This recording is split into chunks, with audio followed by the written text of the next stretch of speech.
evento.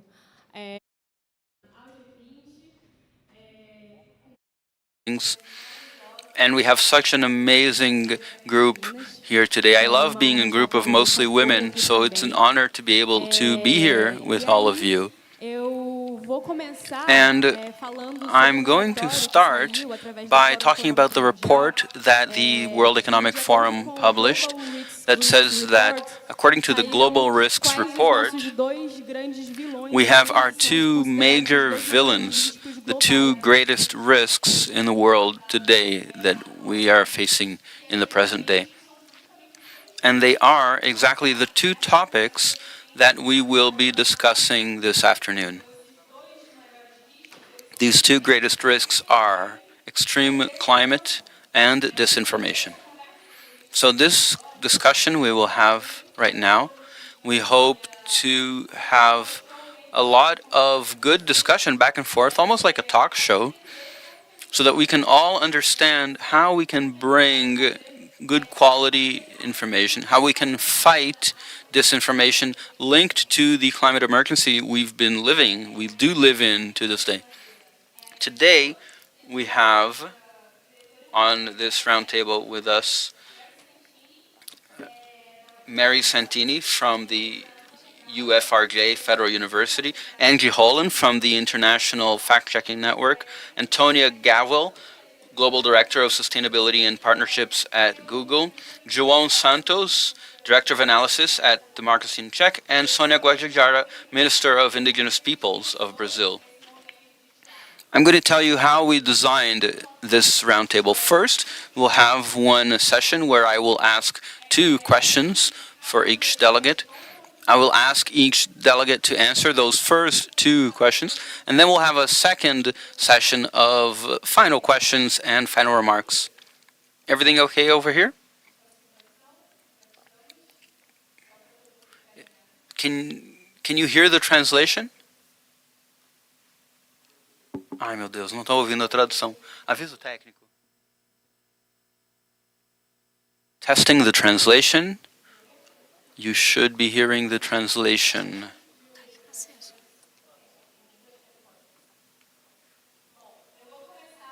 Well, I will start the first session of questions. And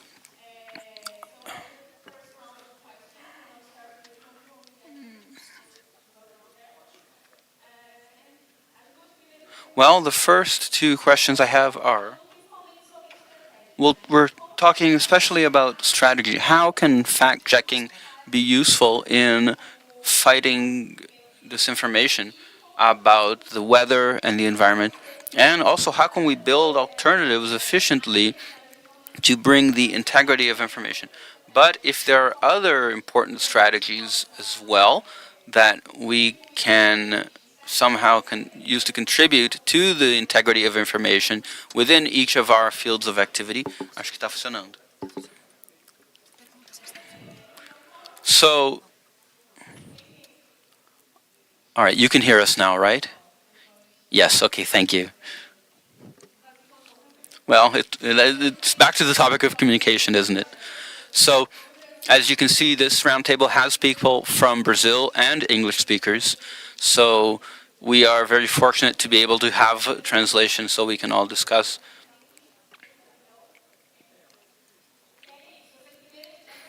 So the first group of questions will be about the strategies we can use to talk about fact-checking and the creation of narratives and counter-narratives as well. And I'll start with João Guilherme.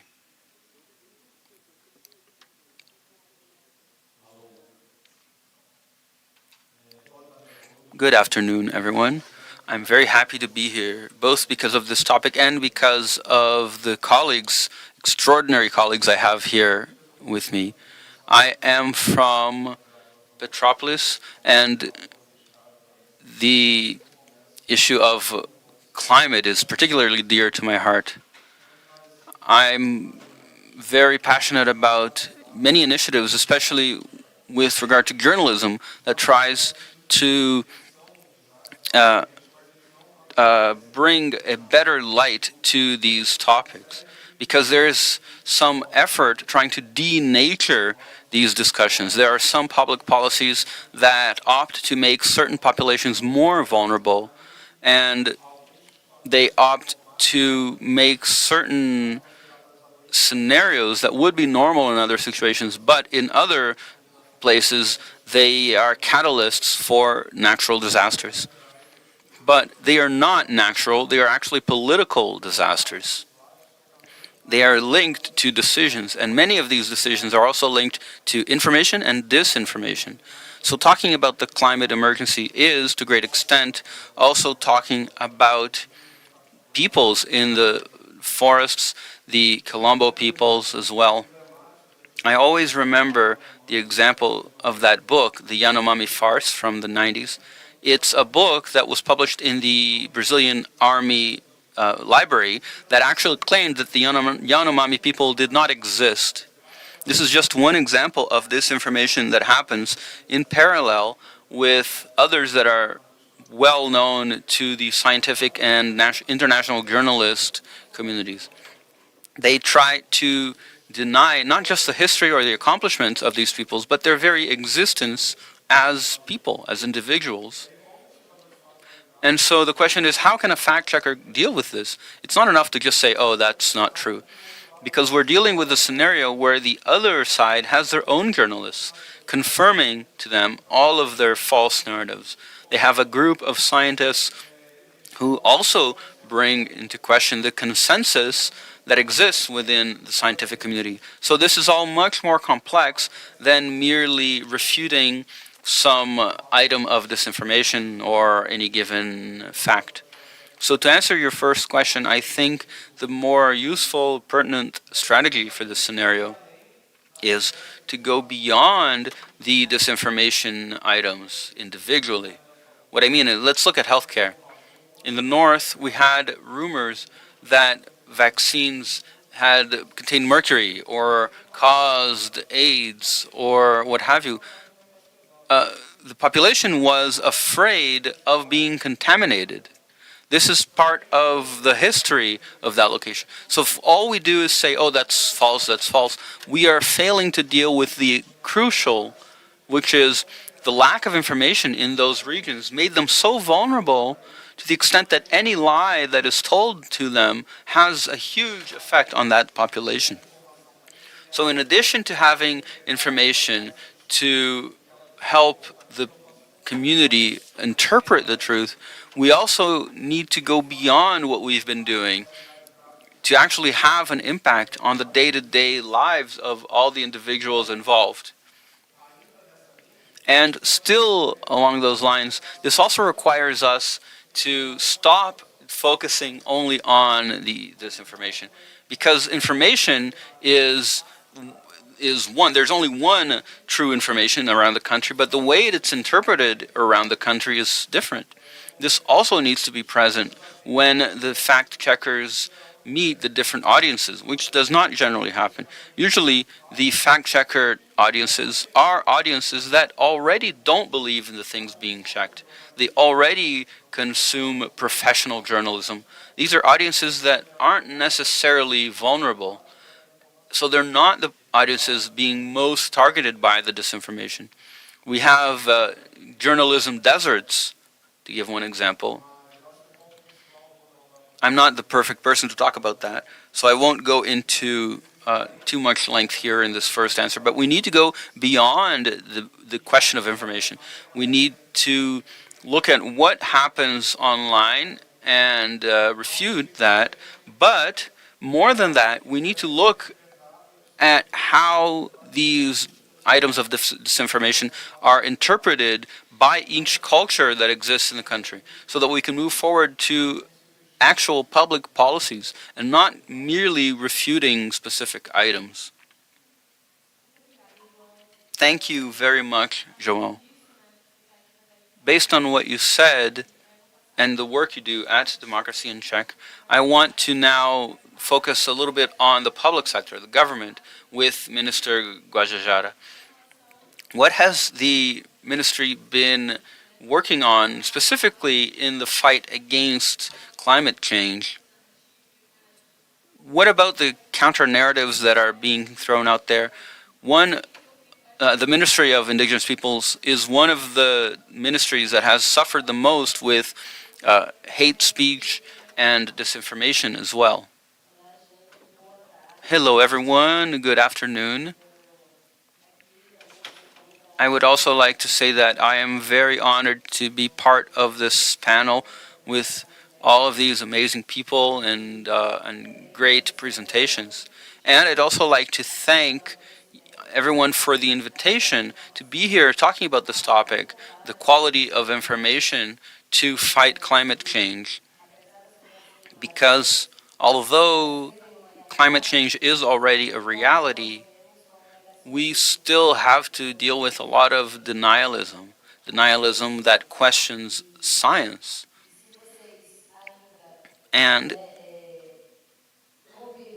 if you still have to live with scientific denialism and climate change denialism, imagine how much it is still massive, the amount of denialism against the independence, the agency of indigenous peoples protecting biodiversity and our culture. So every single day we need to fight all sources of disinformation because for us, indigenous peoples, any kind of fake news, any lies, all of the hatred that is spread against indigenous peoples, they all express racism and discrimination, which is structural. It is deeply rooted in society. So we must fight it everywhere.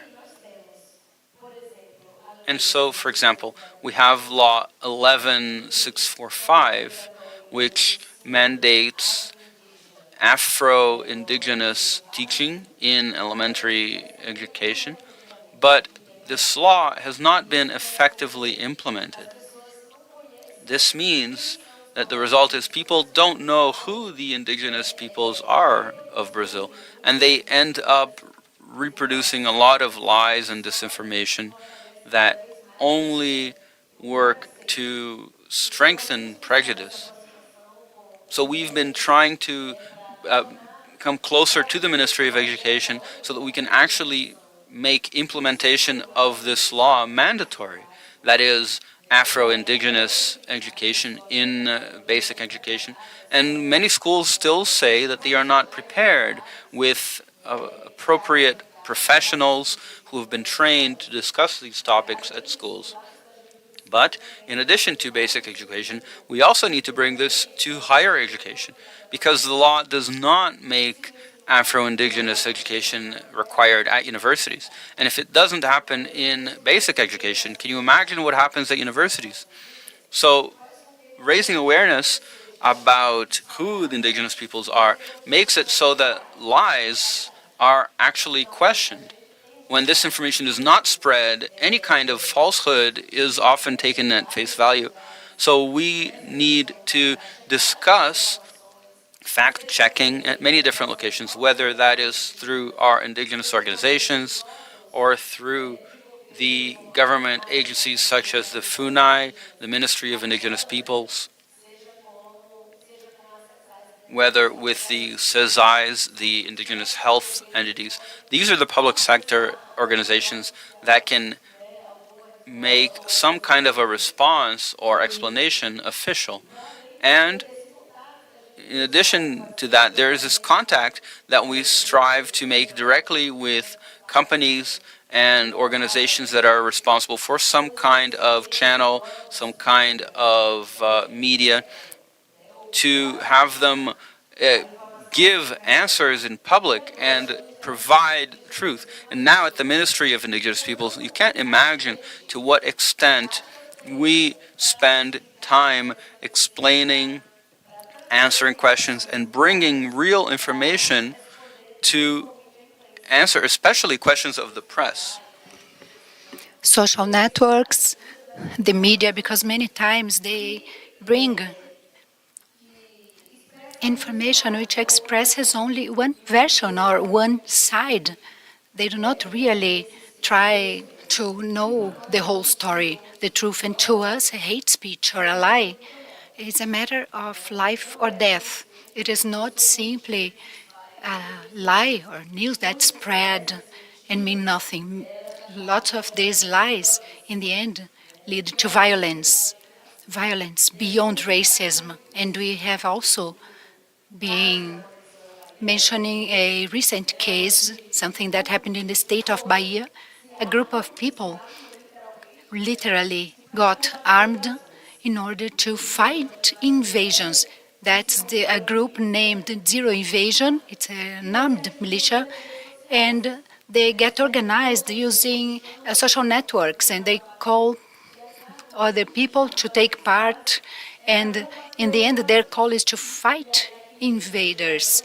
And who they call invaders? Indigenous peoples, quilombola populations, river populations, traditional peoples who fight for their land, for their territory. And what they call invasion to us is the retaking of a traditional territory which has been invaded before by other populations.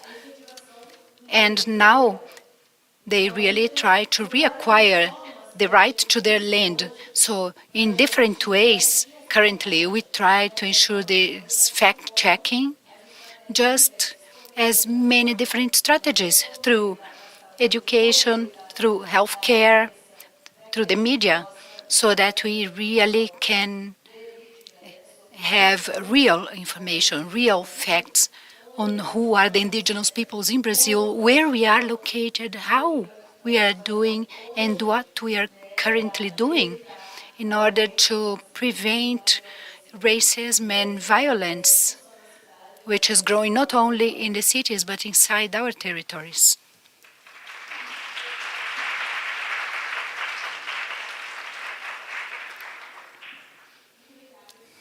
Thank you very much, Minister. It was wonderful to hear your viewpoint on how information integrity should also go through education.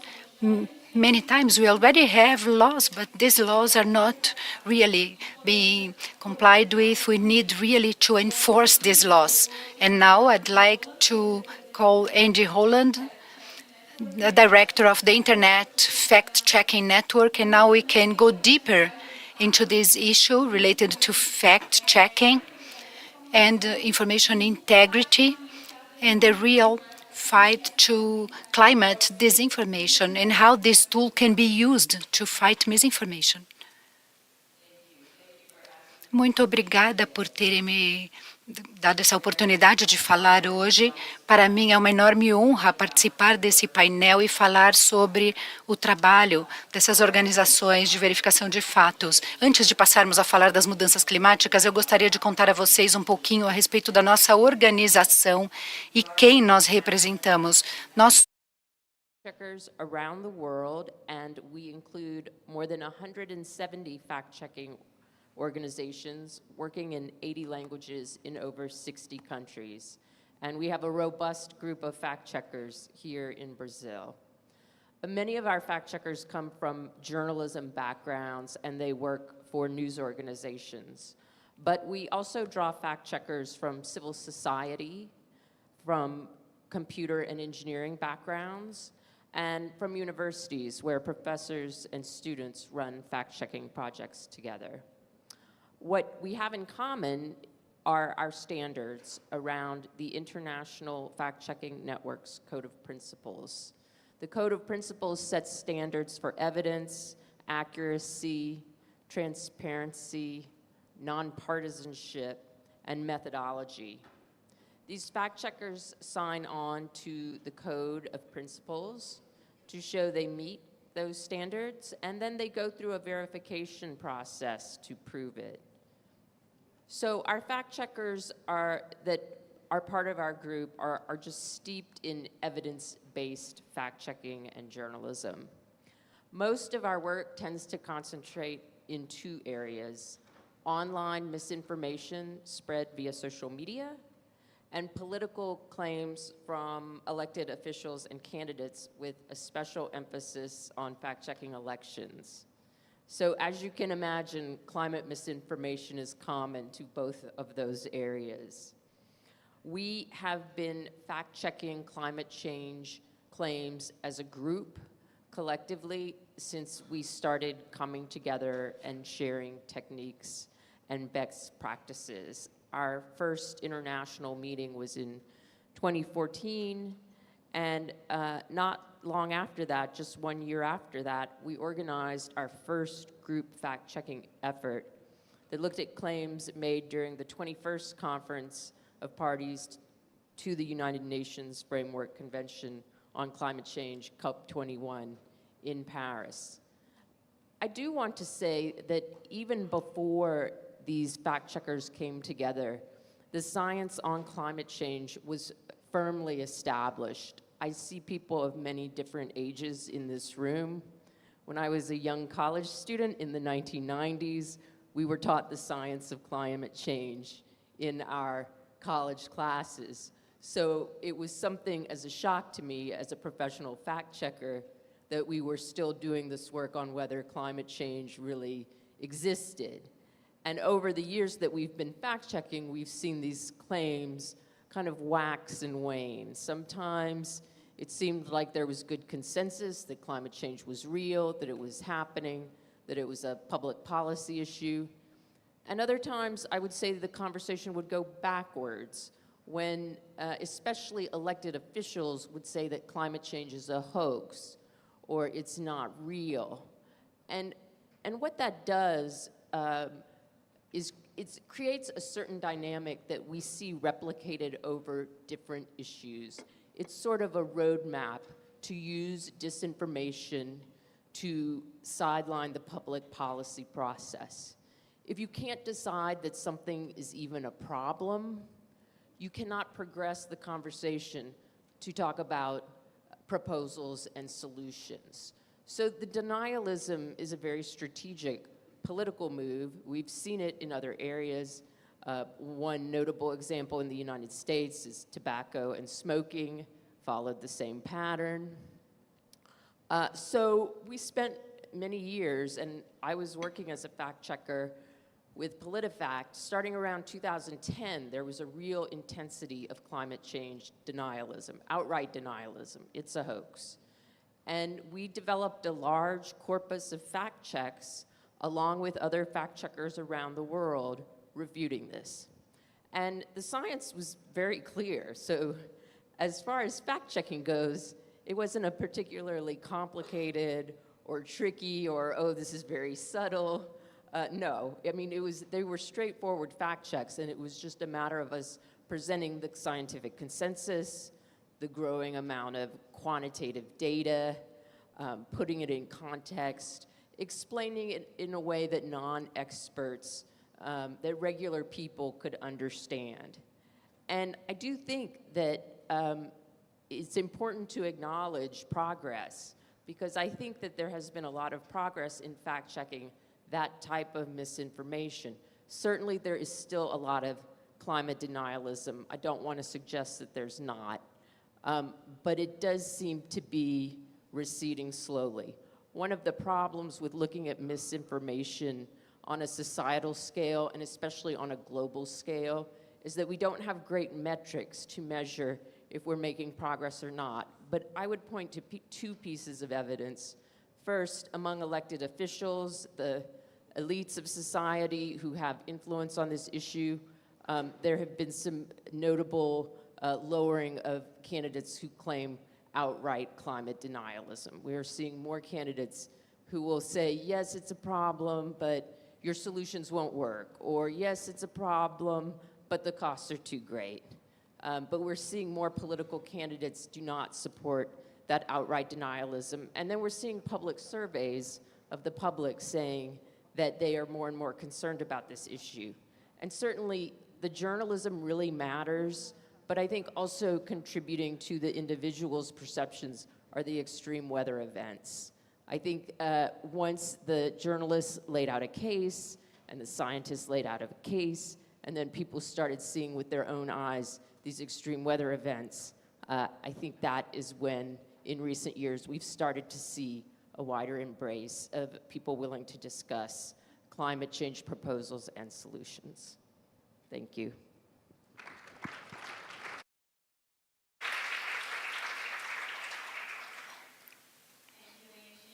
Muito obrigada, Andy. que é, na verdade, a Which is actually the Sustainability and Partnership Director from Google. It is very important to hear how the strategies have been working through the major networks and the major platforms we have that share information. I'd like to hear how these strategies work inside these huge networks such as Google. Antônia? Muito obrigada. Just to echo, it's a great privilege to be here in Brazil with you all and also sharing this discussion with the panel. So indeed, at Google, we are an information company, and so climate change and climate information is really a critical focus of what we do. As was mentioned, I am a global director for climate change and partnerships, and I've worked on tackling climate change for about 20 years, for my entire career. And I joined Google because I truly believe that providing the right information, the right types of information, can really help us progress the policies that we need and the outcomes that we need to see when it comes to climate progress. And we recognize we still have a long way to go on this global agenda. So in terms of the solutions and the approaches, at Google, we look at this from a variety of perspectives when we think about information. So first of all, climate change and climate-related searches have increased in the past few years. There's an increased interest around the world in this topic, and this is a consistent trend that we've been seeing.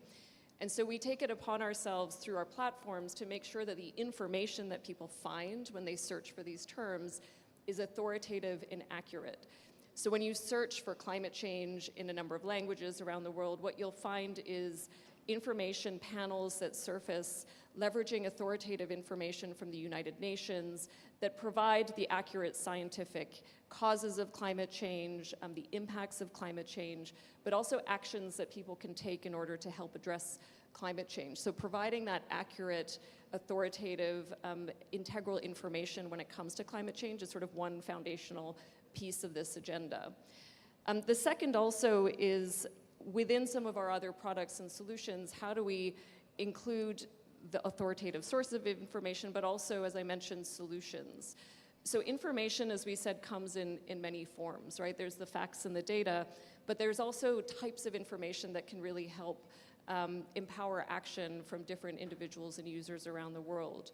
And one example that I found quite inspiring coming to Brazil was an example related to a partnership that started back in 2007 with the Suruí community, which I'll just tell you a little bit about here. So back in 2007, the chief of the Suruí community came to our team in Google Earth to ask about a potential partnership to help bring insight into the community when it comes to data and information. So basically, recognizing there's a territory of the lands, basically, of the community, but also where the people in the community live, the cultural sites of that community, the biodiversity as well. And basically, over a 5-year collaboration between Google Earth and the local community, they created the Suruí cultural map. Basically a partnership to bring visibility, and if you look this up online, you can see very clearly the delineated lands and also what's happening around those lands, which is significant deforestation as well, but the integrity of those lands being really maintained because also of some of that visibility and the ability to monitor and track, but equally, I think importantly, visibility to the people and the sites and the culture as well being maintained over time.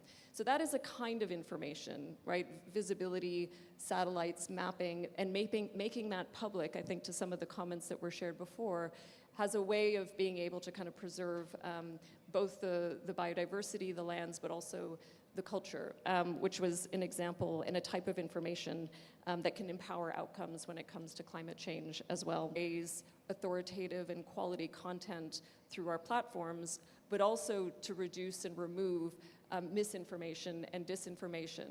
And the additional point that I would also share is that back in 2001, we did create an explicit policy when it comes to climate change that we would not allow for any monetization of content that denied climate change, denied the causes of climate change or the impacts of climate change throughout the platforms, and that is a policy that we continue to implement and monitor.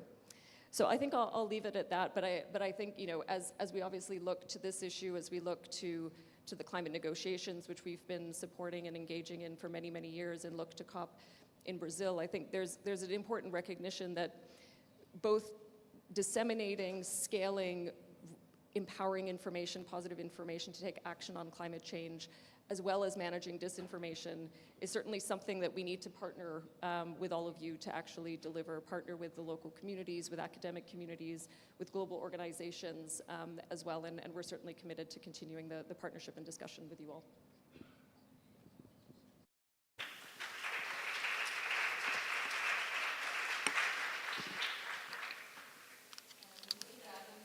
Thank you very much, Antonia. It's really great to hear the experiences that you've had, because when Antonia shares her experience with creating that map with the Suruí community, that really reminds me of the social cartography activities, which are activities we very often engage in within the traditional communities here in Brazil. And being able to bring that to a new level, high-tech level, also helps to bring more qualified information about who the communities are and how these communities live today, in the present day, and how they've been contributing, as our minister said, have been contributing to preservation. So sharing this information with more people is a crucial strategy that helps the integrity of information. And now, lastly, to talk about strategies for producing contra-narratives and fact-checking, I would like to invite Marie Santini, who is a representative of the Federal University of Rio de Janeiro. Thank you.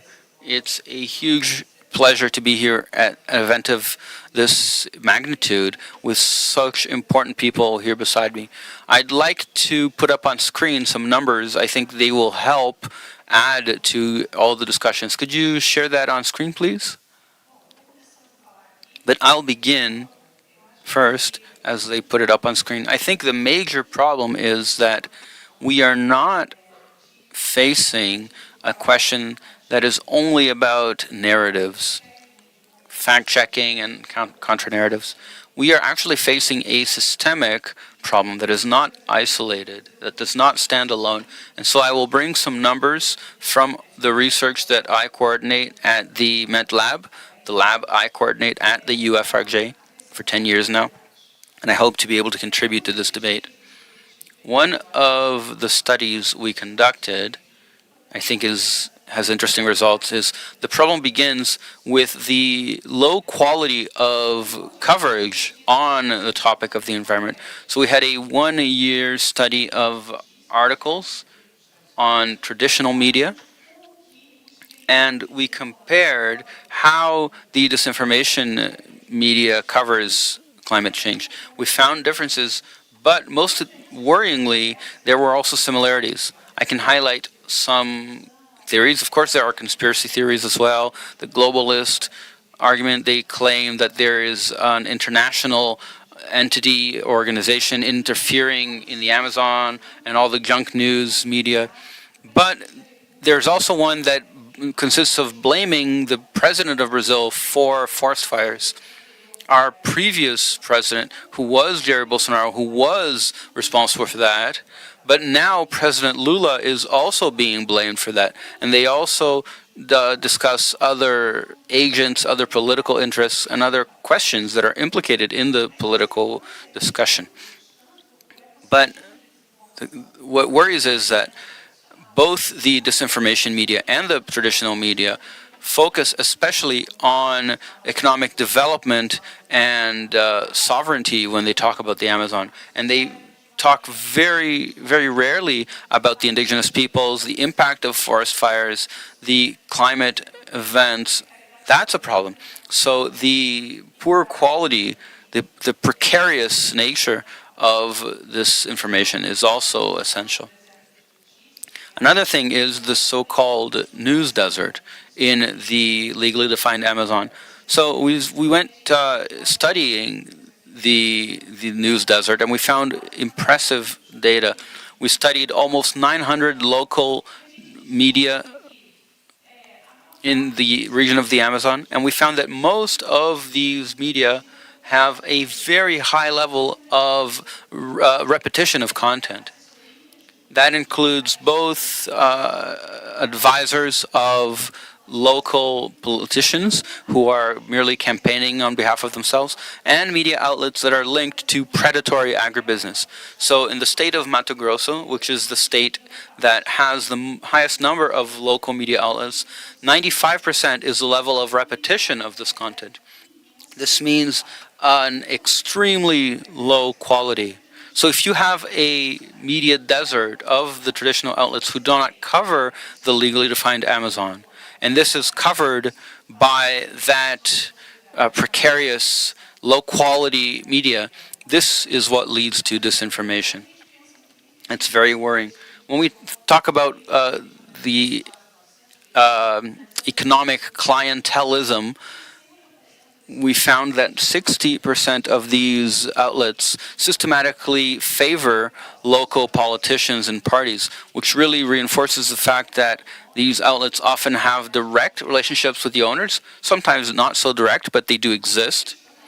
And the other question is that the most disinformation spread in this country is the claim that we cannot touch on the topic of the environment because, the Brazilian GDP depends on agribusiness, so the whole Brazilian population would pay dearly if we were to ever lay our hands on this question. And that is an utter lie. Agribusiness is responsible for 7% of our GDP.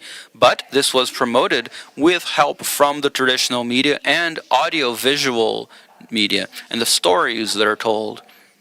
This is a crucial point if we are to fight disinformation. And at the same time, the agribusiness economy is overvalued. There is also a minimization of forced labor, predatory agribusiness. So there is a campaign that is promoted not by the whole agribusiness sector, because we can't put everyone in the same bag. There are very serious companies in agribusiness who are worried with exporting and want to comply with all international standards. But, like with any sector, there are also predatory groups. And on the topic of how the disinformation ecosystem works in Brazil, our studies show that there is a playbook which is very repetitive, in fact. We can spot this pattern. And we need to understand that there are some topics that actually have permanent campaigns. So the crises occur because the terrain has already been prepared for certain narratives to blow up at any given moment. So we know that the playbook involves first creating disinformation sites, some YouTube videos on unknown channels that are shared through Telegram and WhatsApp. And it's interesting that Telegram and WhatsApp are critical for testing these narratives because they don't have algorithms. So some media producers can test where they'll find the most shares and influence without the platform interfering in them. After that, some of these tests move on to Facebook groups, but especially ad tests, because then you can test your ability to leave the bubble. And some of these social media networks allow you to really improve the reach of your message, whatever it is. And then you can find what worked and what didn't by trial and error. Lastly, the information becomes audiovisual. Brazil is a very highly audiovisual country. They really value AV here. And then we move on to TikTok and major YouTube channels. And then we come to a tipping point after all of this whole journey, where at a given point in time, this disinformation blows up.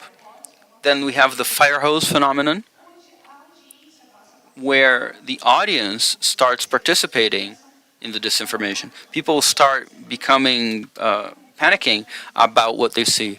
And this is what is called participative disinformation, where they actually contribute by spreading the disinformation. So in addition to all that, there's the fact that disinformation has found a business model based on how the online digital monetization platforms work. and they're not necessarily making money from this, but it is a sustainable model. So of course there is a disinformation industry that grew up around that. And another aspect we see in environmental issues, which is very serious, is vertical disinformation. In other words, politicians, elected policymakers, especially in the far right, use their mandates, use the fact that they are politicians to promote disinformation. And this does make it to the mainstream media because of who they are. In addition, there's a very complex issue, which is the political lobby based on disinformation, especially in agribusiness. To give one example, they invest heavily on disinformation-based ads. We collected 11 news pieces 11 months, sorry, of news pieces from the agribusiness initiative, and we found that 45% of adverts had either disinformation or greenwashing or both. Of course, this risks our original peoples. We did more research on the topic in the Yanomami crisis, and when that blew up, we found that there was already 1 year's worth of disinformation that already existed. It had been cultivated in far-right networks. There are attacks on social movements. Another study we conducted found that the MST here in Brazil has there is an extremely prevalent campaign against the MST, the Displaced Peoples Movement, and they either attacked directly the MST or other social movements. Another study we ran was about the delegitimization of social environmental defenders.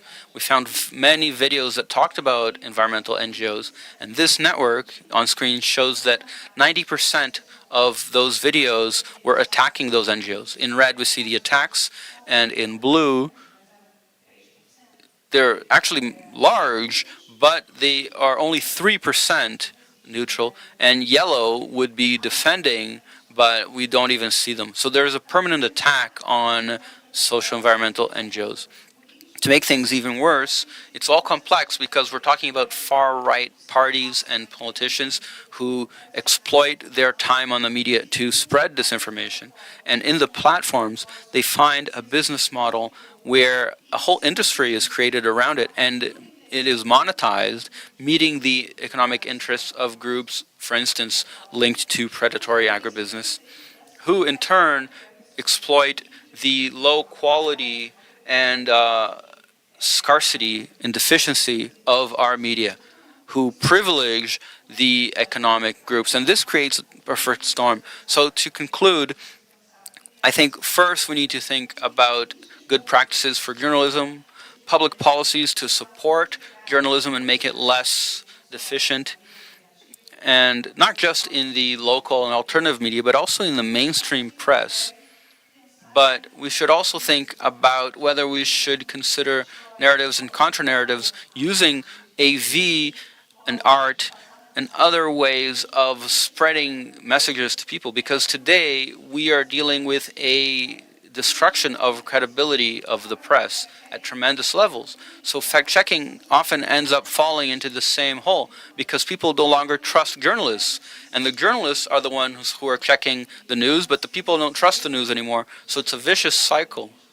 Of course, we need public policies, but we also need to think about whether these narratives should perhaps go beyond journalism. Thank you.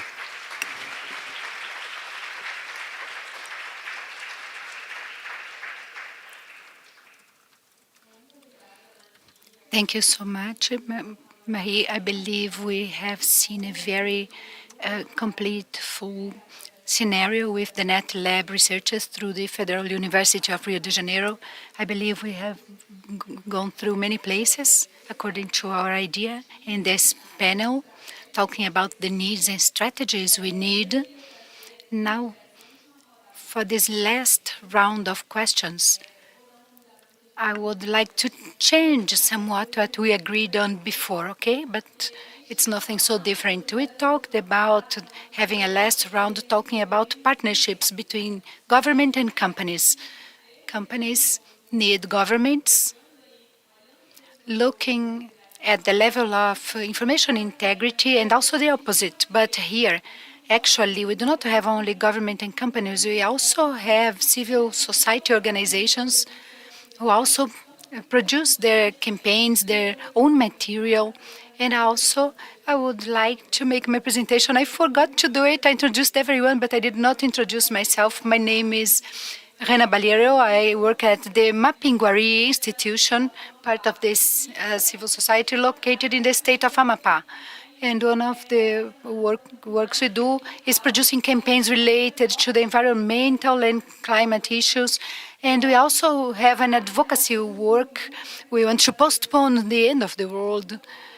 And we work with governments. So here we have this tripod actually of companies, big techs such as Google, organizations from the civil society and governments. One needs the other. You are here representing the civil society organization. I'd like to hear what you need from companies, from governments. You are here representing the government. Please tell us what you need from companies and organizations from the civil society.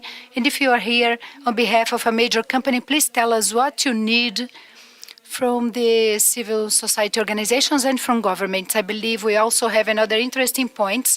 We can add universities and include them in the discussion. So we have a very complete panel. We can say what we need from the other groups, what we need to count on full support. And also, before we close, if it's not asking too much, I'd like to ask you to give me your ideas related to the G20 dialogue we have here. What do we need from this group of 20 countries related to the information integrity and considering climate changes? Maybe we can have 3 different topics at most. What we would like to include in the final report on fighting climate misinformation for those who are rapporteurs of the event, so this info can be added.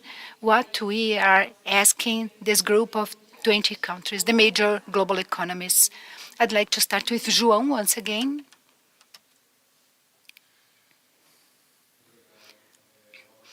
Thank you once again.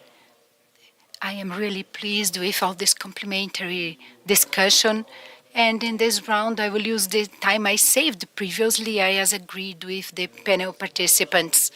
I believe this is the most important point in our discussion because this tripod is what allows us to change a perspective where we check facts only, and it leads us to the development of public policies on information integrity, and maybe we can take it to a whole new level.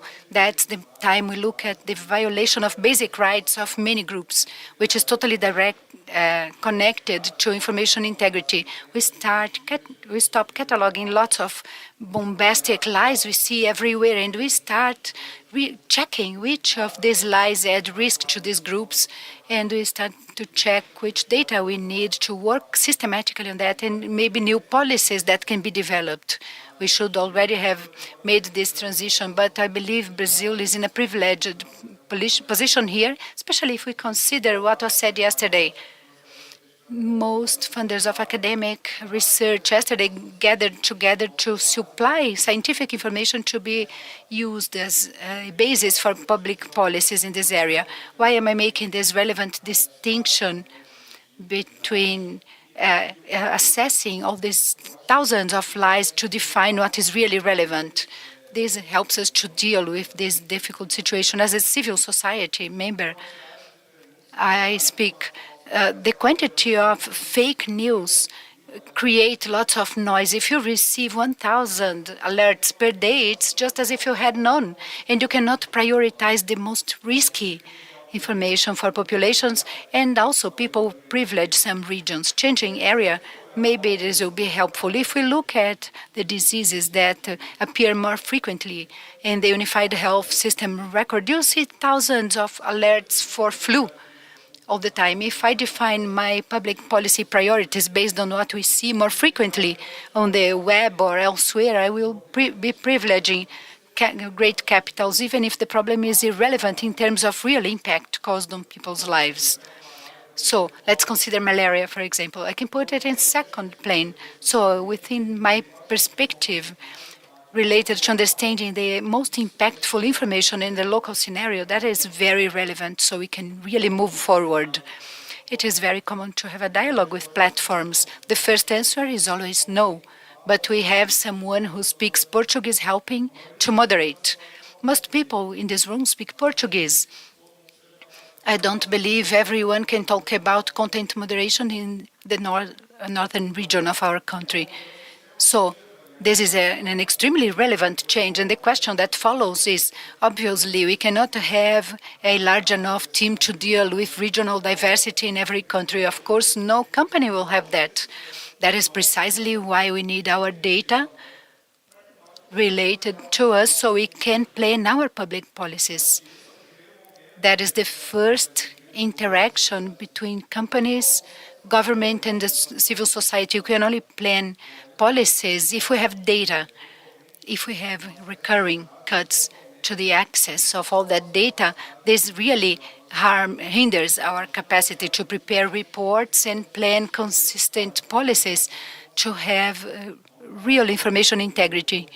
Last year, I coordinated a group in the summer school of the Amsterdam University, and we were able to show how the YouTube video algorithms helped us to identify in real time the video groups that had greater propension to bring fake data on climate changes. YouTube is a very open platform. If we talk about Twitter and other platforms, it's a huge problem, even worse.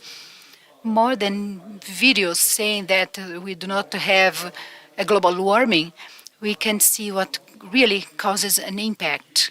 More than videos denying changes in the planet's temperature and denying the existence of the indigenous peoples, these are more relevant even if they do not exist in huge numbers, because those who go into territories saying they do not believe the indigenous peoples live there, they say they believe those videos. They might kill people. It doesn't matter if we are talking about 500 people looking at that and 1 million people who believe the temperature is not rising. This is more relevant because it causes a huge impact on the territory. Some people say the indigenous peoples do not exist. Who can believe that? Especially if you live in the north of Brazil. There is a book from Eliane Brum where she talks about the kids from Altamira.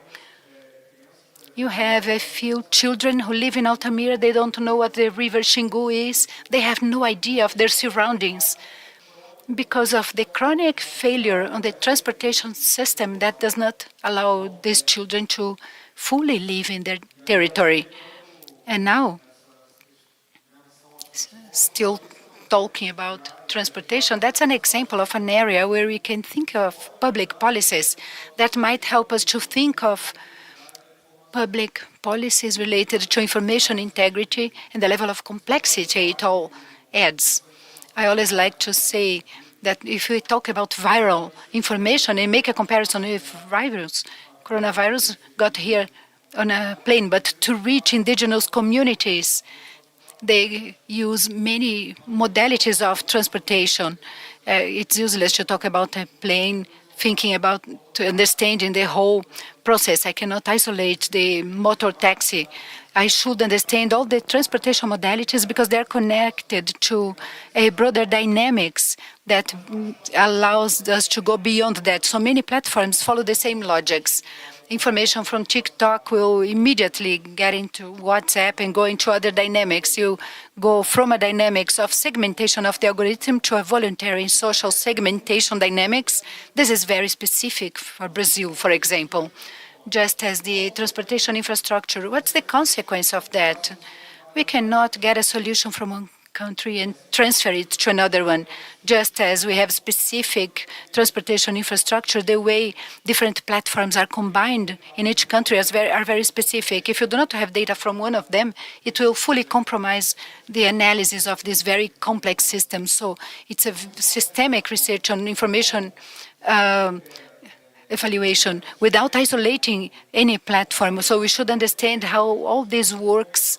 That's what allows us to have a governance strategy, protecting the integrity of online information and having full access to data that allows us to plan and to move forward in the sense of having more solid policies. related to that. I will move forward. Why have I mentioned previously that I did not spend so much time? Many times we transfer to the media the solution of problems that the media cannot solve alone. The media cannot solve the chronic absence of public policies. It is not an information problem, believing that someone who accepts a job to light a fire on the forest, while you're ignoring the social, economic, historical context of these regions. That's where the government comes in. It's extremely relevant to promote all of that and to achieve practical results in our daily life. The civil society has a function which we have already mentioned previously. First of all, as I mentioned before, we have this civil society. We have many organizations in different areas of Brazil, organizations that are specializing and who need access to this data and who can organize a network with quick answers. And other actors cannot do the same. So we talk about the desert in the northern region. I had the privilege of working with indigenous communicators from the Amazon region for some time. The WACY network in the state of Roraima, I saw many indigenous groups organizing their communicators. During some projects, they worked assessing fake data from each region so we could think about regionalized answers to fight that type of fake information in the indigenous languages. This is closer to a public policies which considers the specific demands of each place than simply trying to explain why such things happen in that specific region, why people believe in that or not, and why that is a lie. And to close, I know that maybe I talked too much, but I talked to Ana and Gustavo, and it's a very important discussion for us. Gustavo is here in front of me. He's not a member of the panel. We have been continuously talking in all panels about the problems of the Global South. They cannot happen without the Global South. This is extremely relevant, so we can start thinking about what is really happening. And at the same time, when you talk about Brazil, I do not see the need being clearly shared that we need the northern region to take part in this discussion on the Amazon region. We say that the Global South should take part in all discussions, but everyone is really ignoring the needs of the northern region. Even if you consider the proportion of people from the northern region or people who have worked in the Amazon region, people who cannot only be in touch with people from this region as an object of study, but people who can be partners and key players who can interpret reality in a better way than we could do alone, and people who can take part in collaborations, sharing expertise and helping us to work on this process and to advance. And I can say I'm really happy because the mediation in this panel is being done by someone who really helped solve this problem, founding a civil society organization. So to summarize, it's not enough to bring this question to the Global South if we don't also bring it to northern Brazil. Thank you.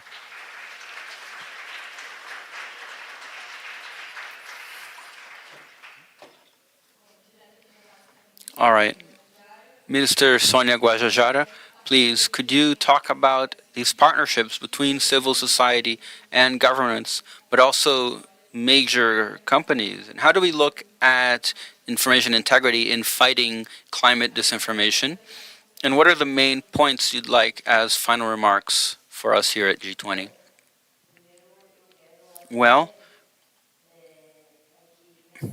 first, I'd like to highlight the importance that's given to indigenous peoples here at this panel. Each one of us here brought a bit of a perspective on looking at indigenous peoples and territories. And I was very happy to see Marie's presentation when she said that disinformation harms and risks the lives of indigenous peoples, because that is the reality. And also, when you look at data from the predatory agribusiness, it's also very important for us to distinguish predatory agribusiness from necessary and responsible agribusiness. And to fight disinformation, first, we must ensure access to communication, because we know that it is still a very distant thing to have access to information, especially in the most remote regions of the Amazon or in the indigenous territories. Sometimes there is a false information that we have access to the internet, and we do not. Most indigenous territories, especially in the most remote regions, there is some kind of a signal, and it basically gives us access to WhatsApp, text WhatsApp. Often we don't even have enough bandwidth for audio messages or file transfers. And most of the time, that's what people receive. That's the amount of information they live with. And so if it's false, if it's fake news, it doesn't matter. That's the version they have access to. They do not have access to other outlets, to other channels, to other networks that could offer a counterpoint. So we desperately need to have access to the internet in indigenous territories. And the production of appropriate content, and also accepting diversity in social media.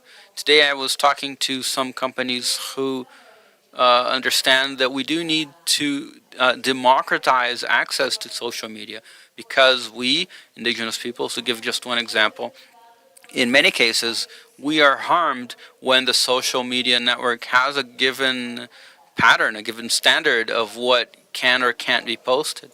And when we are talking culturally about people who often what they produce is paintings, necklaces, they have rituals and parties and some events where the women are bare-chested, but they cannot be posted on social media because the social media outright bans any kind of that display.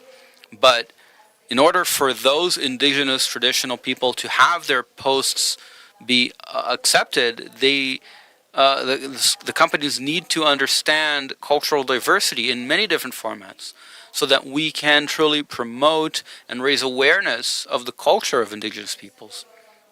We recently left the Free Lands camp, the 20-year-long camp that is held in Brasilia, and there are pages made by indigenous peoples who were actually taken down because they posted content of people who weren't wearing t-shirts. So we really need for decision makers to understand more about us. Of course, there are some criteria that need to be met, and of course, we cannot have abusive posts. But again, it's important to understand where the post comes from, who is posting that, and what does it represent for the people, so that they can share their culture, so that their post will be authorized. So we talk about fighting disinformation, but we also need to discuss the understanding of what is actually outside of the established criteria that will or will not be accepted on social media. And when we talk about producing content and information, for instance, on the topic of agribusiness, it is still, in fact, being reproduced. It's being claimed to protect the country's GDP, but we also don't have the counterpoint of how agribusiness is aggressive and really destroys the soil. And if we spend more time under this model, we will not be able to prevent the rise in temperatures. We will not be able to prevent reaching the point of no return. We have the doomsday clock, we've all seen, that adds up to how much time we have left. It keeps track of how much time we have left before we reach the point of no return, unless there is drastic change now.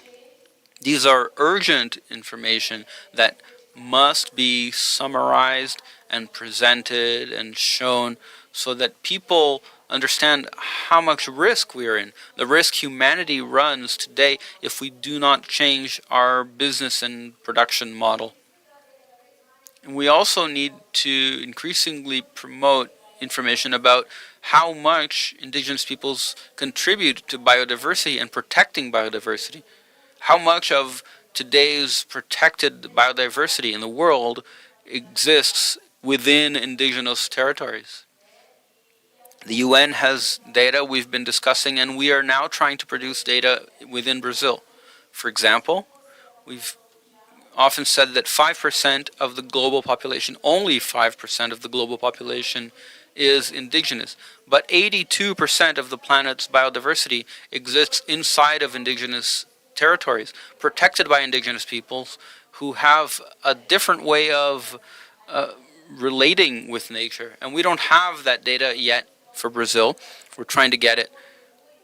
To what extent do indigenous peoples in Brazil contribute to protect biodiversity and the environment, and what this means for the planet? So we are considered by international treaties, such as the Paris Treaty, that they recognize indigenous peoples and their contributions. They recognize traditional communities as one of the last possible alternatives to contain climate change, and yet we are not yet at the table making decisions. We're not yet at the most important debates where people discuss the agency of these peoples and how much more they need to be inserted so that their way of life is actually recognized. We don't yet have representation, egalitarian representation, at the climate conference, the biodiversity conference. And here we are working to improve indigenous representations at the climate conferences, not just in number, but also in quality. And now for COP30, which is going to be in Belém, here in Brazil, we are working to train young indigenous people and also to have this exchange program between indigenous young youth and elders so that we can train the indigenous youth on the topics that will be discussed so that they in turn can bring that information to the decision makers. This is an attempt because it's not yet very accepted by decision makers, but there is a pattern. The Ministry of Foreign Relations, Ministry of the Environment, okay. But in Brazil, we have the Ministry of Indigenous Peoples. Other countries like Venezuela or Ecuador do also have ministries of indigenous peoples. But we need to, every day, fight for our space, for our right to be part of these groups in an egalitarian manner. Some groups do recognize the importance and the knowledge of indigenous peoples, and for instance, the scientific community. They do recognize our importance, but we're still, again, we're not present at these discussions to represent our knowledge. So as João said, it is crucial to value the regional knowledge and practices, the ways of life, so that those are actually brought to public policies to help make reach solutions. So today we are the greatest guardians, but we are still also those who feel the most impact. Climate change is not a problem of the future, it's a problem now. Just as the question of water is not a problem of the future, it's a problem now. Many people already have water scarcity. They don't have enough water to do anything. And this is, again, a result of the economic model based on monoculture, who do nothing but destroy and degrade and who cause all of this climate change. So when we talk about the integrity of information in the fight against climate change, we are talking about recognizing the protectors and bringing information, qualified information, to society. Because we are here, civil society, and companies. So we see that it is a shared responsibility. Every one of us needs to together assume, own up to our part, but also recognize what each of us do and the role each of us plays. So here in Brazil, we often talk about how important it is to recognize the role of indigenous peoples and territories. And now for 5 climate conferences, we have brought the topic of demarcating indigenous lands as one of the major alternatives to contain the climate crisis. We are always discussing and seeing and trying to promote solutions to high cost technology solutions, but we already have technology. 5% of the world's population is indigenous, who protect 82% of the planet's biodiversity. So what that means is that territorial rights, cultural rights of indigenous peoples, if they are not protected, then all of this biodiversity is also at risk. And if all of this biodiversity is at risk, then all of humanity is at risk. Therefore, fighting climate change is the duty of every single citizen of Brazil and of the world. Decision makers must increasingly not only assume targets at these global conferences, but they must actually transform those targets into public policies that actually recognize those individuals, the protectors. They protect and they live every day, often paying with their lives to do this protection. So demarcating indigenous lands is one alternative. It is one of the solutions to protect the environment. It has been proven. Those are the best preserved regions compared to other public lands. Even in the permanent protection regions, conservation regions, the indigenous lands are the best preserved, not because they actually have an effective protection policy, but because their way of life inherently ensures that. And socio-bioeconomy. This is an important counterpoint to the agribusiness. To produce the products of social biodiversity. And we really, really need to work to prevent confusion between these concepts. Because today we have the bioeconomy often being confused with other forms of raising value, which is putting a price on things. They say that products have prices, but we say that products have value because sustainability, we talk about sustainable economy, sustainable use. This is what the indigenous peoples do, it's what they embody. But we also often talk about sustainable soybean, sustainable mining, and in practice that there's no such thing. So we need to be very careful to avoid allowing these topics to be appropriated by other sectors. These terms cannot be misappropriated by other sectors because we need to bring balance, preservation, and protection of the environment.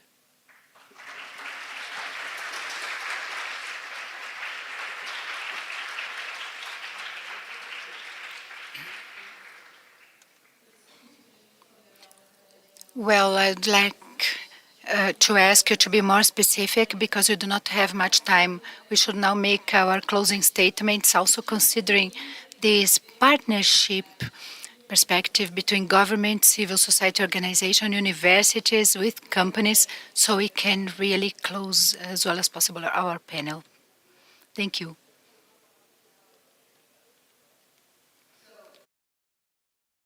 To complement the presentation from Professor Santini and talking about the cycle of disinformation. I think it is a very critical thing for civil society and government to understand. It's something that we fact checkers have seen for many years, so that when these climate change policies and proposals are put forward, it's very important for the advocates to have a communications plan and for evidence and backup that they can provide to independent journalists to review.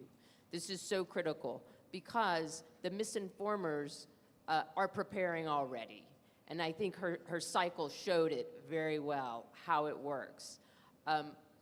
It is very challenging for journalists to cover these issues thoroughly and fairly if the policy side isn't prepared with documentation.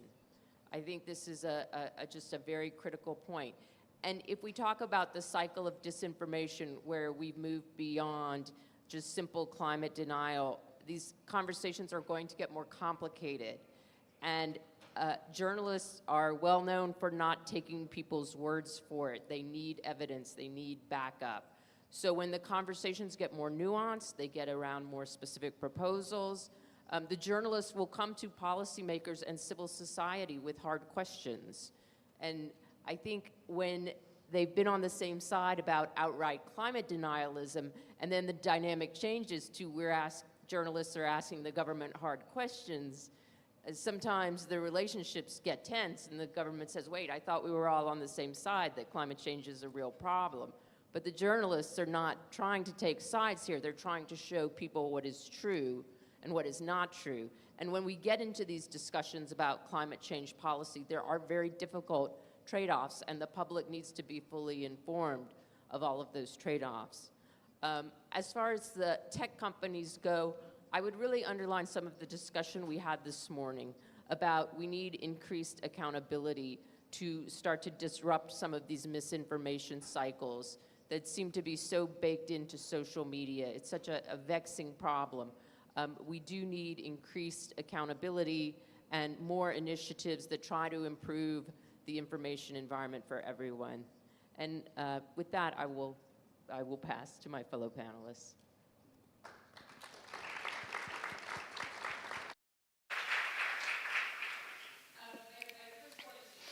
Antes de mais nada, eu quero agradecer a todos os panelistas que estão aqui. Essa reunião foi muito informativa e muito inspiradora.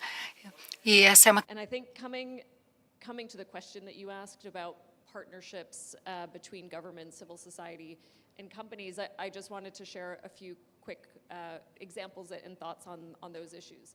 So number one, we saw at the beginning of this panel that when our translation devices didn't work, we were somewhat paralyzed in the sense that I wish I could speak every language in the world. Unfortunately, I speak a few, but not Portuguese.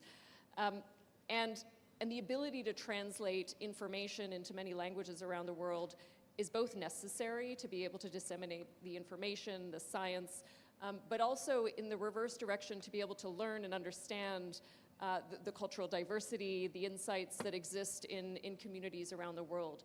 And this is just one area I wanted to highlight in the context of where kind of technology, artificial intelligence, and company partnerships can really play an important role. And so Google, just as an example, we partner with a youth-led organization called Climate Cardinals, which has networks in countries around the world to leverage AI technology to translate climate science into many languages, again, to enable access to that authoritative information.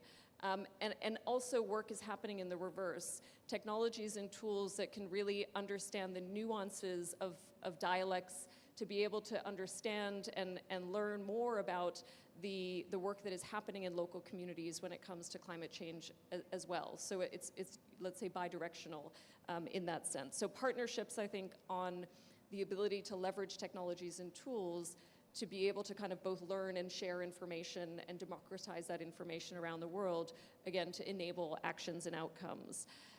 The second is around skills development around these different issues and areas. You know, we work with and partner with academia, with NGOs, with governments, and what we hear time and time again is that some of these technologies and solutions are moving so quickly. How do we ensure and enable upskilling of all of the different stakeholders in the system to be able to, on one hand, manage the impacts of these technologies, but also leverage the solutions? So upskilling across all the different stakeholders in society is something that we're quite focused on, and I think also within the governments as well. And thirdly, how, you know, we did a study last year, you know, coming specifically to the topic of climate and technology and information that estimated, not us, but our partners estimated that AI and these types of solutions can actually enable between 5 to 10% of climate mitigation outcomes by 2030. Climate information, optimization of solutions, but also prediction. Recognizing that climate impacts are already happening, we need we have to develop solutions and tools that help communities, for example, respond to flooding incidents as well.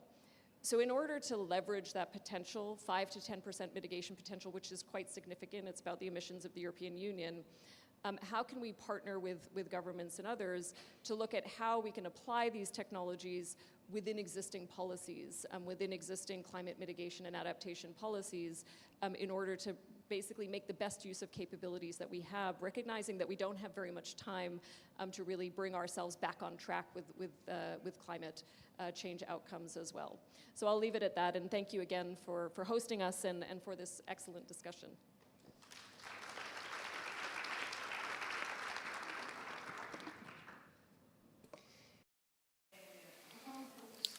I'd like to mention this issue of partnerships. I believe it's very important to talk about misinformation, that almost everything we know about disinformation is because we have research. We do not have a market that monitors misinformation. Governments cannot clearly monitor disinformation, so research is essential. As an academic, on behalf of the Communication School of the Federal University of Rio de Janeiro, we deeply believe in partnerships. So we really try to talk to the civil society, we talk to the government, we talk to companies, we try to really work in the field and go in deep discussions. We are always available to fight these problems. We always like to talk to companies. That's essential work. But in my opinion, an essential matter is that we have been able to talk to media outlets, for example, but we have not been able to talk to the platforms, not frequently. What we need in order to study more, to do research, is transparency. Without data, we cannot advance in a clear diagnostic of what is really happening, and you cannot make advancing public policies or regulations that are essential to protect society from what is going on. So an essential issue is that platforms moderate content. They make an effort to mitigate, but we do not have transparency on their efforts. So that's an essential matter, and we really need to leave this meeting with something real, actual facts. And somehow, talking in economic terms, we need to produce high-quality info, high-quality journalism. It is not cheap, but producing misinformation is cheap, very cheap. So this is not symmetric. That's why the disinformation industry is more and more powerful and profitable. We really need to discourage them financially. So once again, in order to do so, we need assistance from these companies. They really should encourage journalism and should help us to make good journalism grow, and they should help us to discourage the disinformation industry. At the same time, we also need help from our policymakers, from the government, so we can really have good regulations to protect society from this phenomenon, which is in fact one of the most challenging ones. Also, well, we are talking about misinformation and climate issues. This is very challenging for the next decades. Thank you.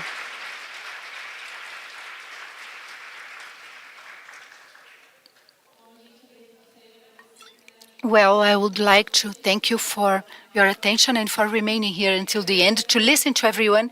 I'd like to thank to all our panelists. This was a very objective discussion. It was very clear. We gave examples and we talked about what really has to be done at different levels of society. So thank you, everyone. And we will meet again for the next panels. Thank you.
Welcome, welcome.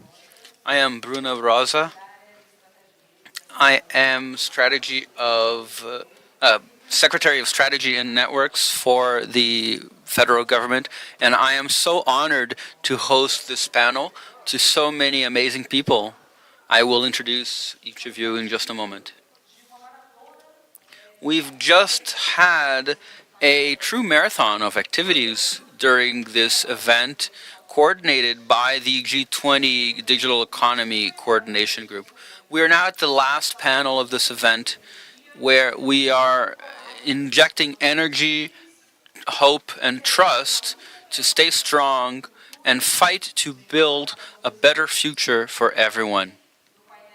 And so here at this roundtable dedicated to protecting children and adolescents online and to media education activities, where we will hear about some projects, actions, and ideas, and positive outlooks on the influence we can have on the digital environments around the world.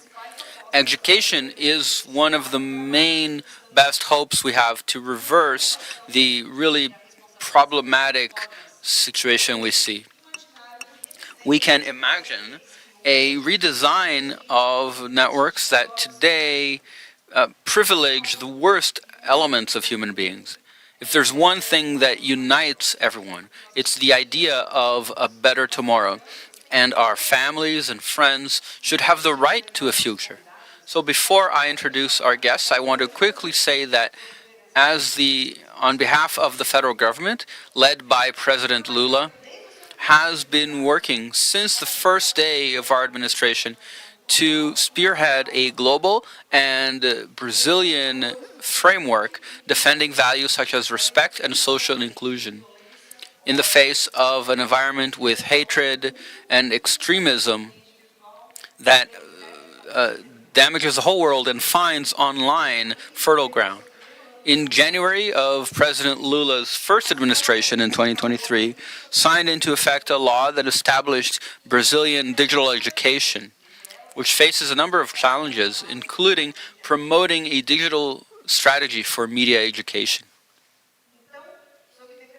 And so, at the request of Paulo Pimenta, Minister of Social Education, in partnership with the Ministry of Education, they've been working tirelessly to make this process that we all know is rough, long, and difficult, but also crucial and indispensable if we are to ensure a better future.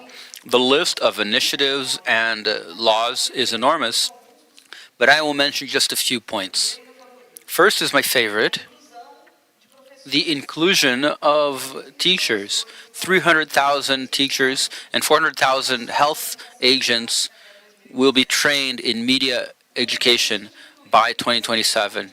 The commitment to including media education in educational textbooks, the use of screens and screen education for children and teenagers to support families in schools throughout our society. Educational and vocational education also for seniors, and many other initiatives to bring this topic to the state of the art today, where we as a department are committed. We will work to build these strategies to support society, promote knowledge, freedom of expression, and democracy. I also want to note that it has been 1 year since the start of a wave of violence that has hit Brazilian schools. Unfortunately, we went through a very sad period where schools underwent violent attacks caused by the teenagers themselves who were prepared and fostered online, where the government also took action readily to mitigate and minimize these damages. I'd also like to congratulate the whole SECOM team on behalf of our media education team, Ms. Filjola. And now move on to our speakers. Here in this panel, we have initiatives from many parts of the world. We have Jennifer Kaberi, who brings us some reflections from Mtoto News from Kenya. Tanya Notley leads the media education platform in Australia. Roxana Murdukovics presents the digital citizenship public policy educational program in Latin America. Emilio Puccio brings the rights of the child from the European Parliament. And Emma Lyken heads the youth safety and well-being policy at TikTok. This conversation, the exchange of many different experiences will help us build the scenario of different potential futures in media education and online protection of children. And so I would like to invite our first speaker to get started. Jennifer?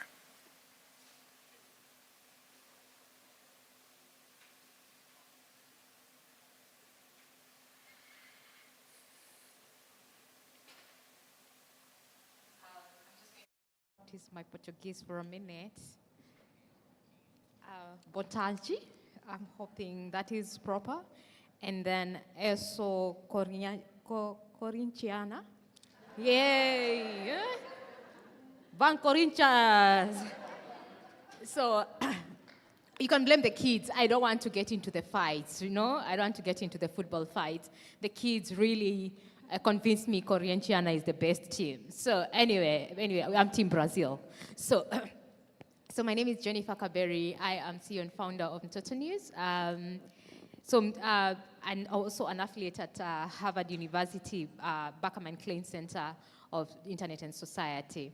So I'm going to be talking about harm, and it all stems from content. But first I want to appreciate my friends, my little friends here. They're all journalists like myself. So please do appreciate, they're the reason we are here. Hi guys, I don't know how to say that in. So they're my little friends, they're the ones who taught me something about Brazil. So I work with Mtoto News. It's a digital platform whose vision is a world where children are seen as players and not just as spectators. And this is a world, both digital and physical, an in-person world. So our mission is to make children visible. And we do this in 3 ways. We do creating, curating, and circulating content because we believe content is powerful in making children visible. And we just don't do this, we do this with children. So our content is created by children, for children. So that's why I'm so excited to see my little friends there. So, and then child participation. We provide platforms, both virtual and physical platforms, where children can be able to influence policies, programs, and processes. So we'll be talking about Emma, some initiative we have with TikTok about empowering children to influence policies at the big tech. And then research and data. Research has a way of making invisible children visible, okay? You can never go wrong on facts and data. So, and there's a way when data speaks, and you can be able to know which children have been left behind and which children can be able to influence. So to my presentation. So technology is changing, rewiring the nervous system of humanity as we know it, okay? So we used to have the child, the family, the society, the school, the government, the policy. But right now, it is all jumbled up. We do not know one thing from the other because it's all mixed up. Okay, where the private has become public and where the public has become private. This including information, where private information is public. A child will go live on TikTok, on Instagram, in their bedroom, okay? For those ones of my generation, yesterday during dinner we were talking about generations. Those ones of my generation, you will not even think of showing your bed sheets to your neighbor, okay? We used to say, dirty linens, isn't it? We never used to share our dirty linens, but now kids go, what is dirty linens? What is that? That is some foreign language to children because it has become public, okay? And where public information, children are accessing all sorts of information in their rooms, okay? Something that used to be something public, okay? So all of us, if you're from South America, we all watch telenovelas. If you have not watched, your mother watches and your sister watches it. Okay, we never used to watch telenovelas in our bedrooms. You'll go sit in front with your mother, and when they start kissing, your mother will beat you until you close your eyes. But now, what are we watching? On our small screens in our room, because the public has become private. Okay? And all this is what? Content. Okay, so content becomes the stem of all forms of harms. Okay, we all know the 4 harms: content, conduct, contract, and contact. Okay, but it all stems from content. Okay, where the content, okay, influences who your child is going to contact with. Okay, the contact will be a chat or their DM. Either the chat will be a message or a reply. Okay, or it will be one of those things on Snapchat. It doesn't know, but they will contact, and it is through content. Contract, okay? Contract the same. Children are contracting, and here, let me tell you, you're not talking about money form. The contract here is in terms of likes, shares, okay? Mentions. That is contract. Oh, my friend, I will be mentioned by someone with 1 million views, 1 million followers. Yay, I'll become famous. It becomes a contract. And it's a contract that is binding based on likes, okay? Conduct. And then content, it influences conduct, how a child is going to be able to conduct. For example, they see someone dancing in a funny way on a TikTok video. Tomorrow, they will try it. And you're thinking, what's wrong with my child? It's because they watch it on TikTok. It's content, okay, that is changing a child contact. And you can see, sorry, I did not consult ChatGPT to draw this because I really want it to be as authentic as possible. So this is all me and my and my zero graphic, you know. So, and you can see the fruits of that. For example, conduct, contingent harm. So children start acting in a way that is harmful, okay? So, and that affects others, okay?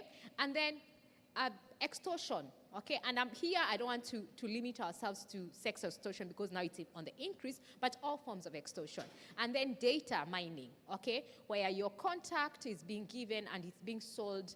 A friend of mine was telling me yesterday how platforms can create a persona of yourself. And then control. Control is something that is hovering around us, and that's AI.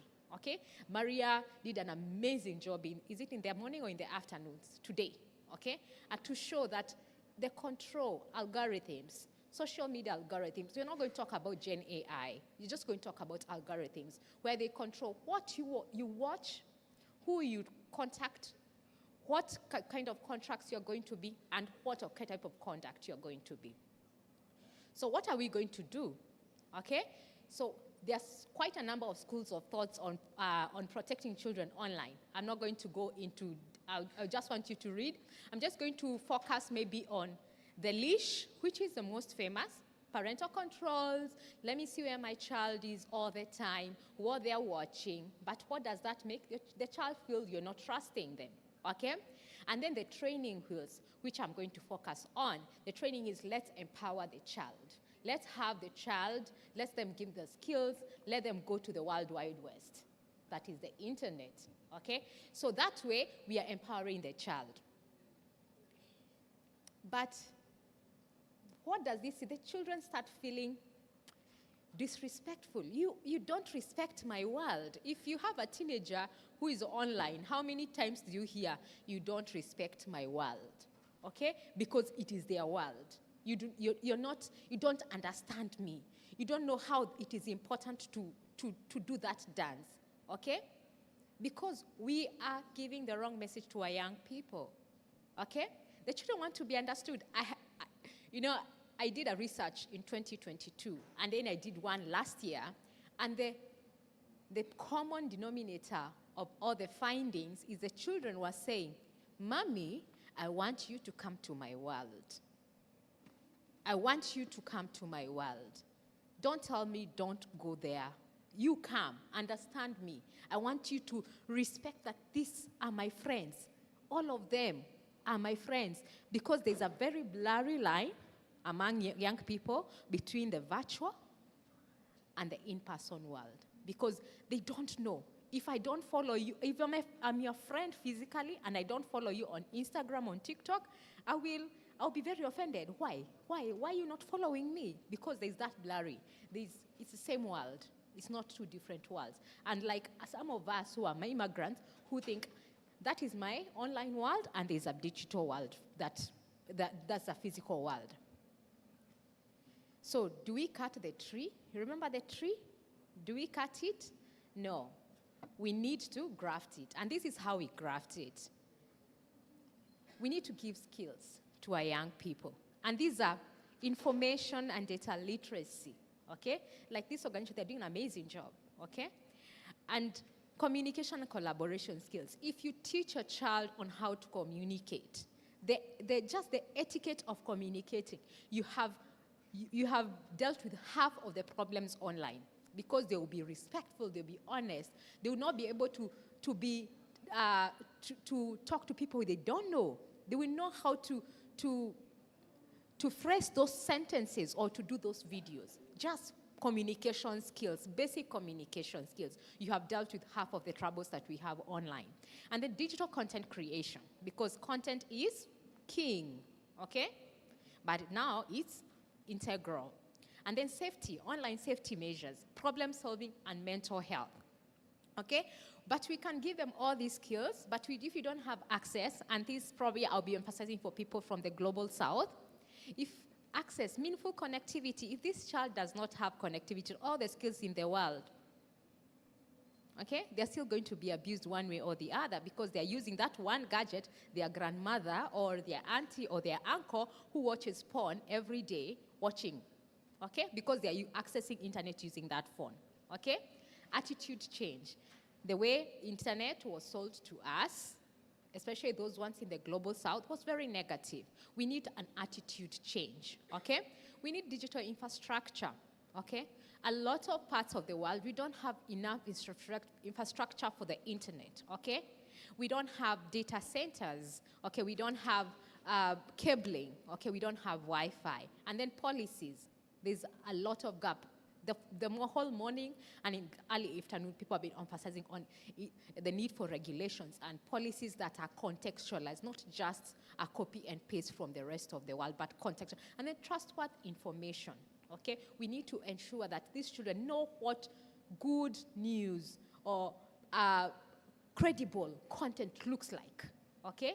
They don't think that Mr. Beast is the heaven and earth, like he's the alpha and the omega of all content creation. Show them other content creation. And then support. Use AI, okay? Let's transform. Instead of doing it badly, let's use it for the positive.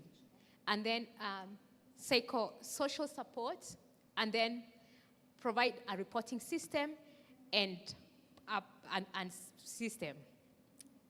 And then, so this is how I'm going to just this, because the kids are here, how we can meaningfully ensure that children are participating in the digital space. From the user all the way to creators. For anybody who is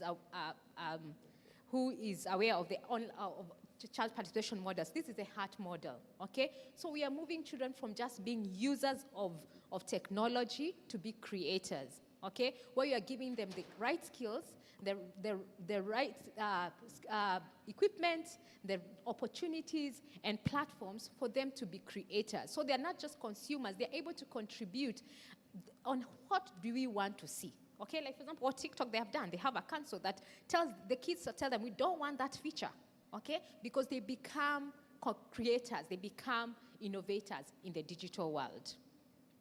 And then we'll be able to change the world.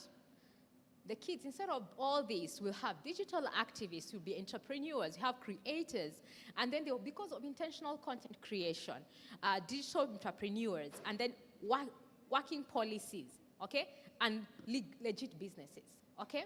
And this is all powered by child participation. Please look at the Landy model. So I'm going to give case studies of 3 children. So I'll start with Al. Al joined us when he was 11 years old. He wanted to be an activist. So we taught him on digital literacy, and now he's a content creator. He has a podcast. You can go check him online, and a section you won over on a children magazine show. Right now, he's 15 years old, and Al right now sits at the African Union Child Participation Platform as a leader, okay? And then we have Brian King, joined us when he was 13 years old. He was an activist. He was child rights. So we provided him a platform and showed him how that you can use social media to advocate for other children. So instead of going doom scrolling, this is how you can be able to use. Okay, and he started being a digital activist. He's 19 years old. He established something called the African Children's Summit, and right now he sits in several boards. So I could just write like 2 of them. He sits at about 6 or 7 boards because of his work, digital activism online. And then we have Shishi, not her real name because of safeguarding. Joined us when she was 9 years old. So Shishi came because she wanted to do content creation. But I'm going just to dwell a little bit about Shishi. She started telling stories. She'll go out, like the way these kids have gone, to collect stories. In one of her collecting stories, she came across a group of girls who were being sexually exploited. And she came and told me, Miss Jenny, what do I do about these girls? We need to do something. So I asked her the question back, what do you want us to do? And she said, I think we need to have a peer group where girls sit and have a conversation, because I think these girls don't have a place like when we come to Mtoto News and we speak to people, and they don't have that community. And what she did at the age of 13, establish a group for girls where they meet every weekend to have a conversation. Okay? Shishi has just been recognized by International AIDS Organization as a good best practice for a child-led initiative. In addition, Shishi got selected to be a member of the TikTok advisory board at the age of 15. This is the power of empowering children with digital skills, where we move from just doom scrolling to meaningful participation. Thank you very much.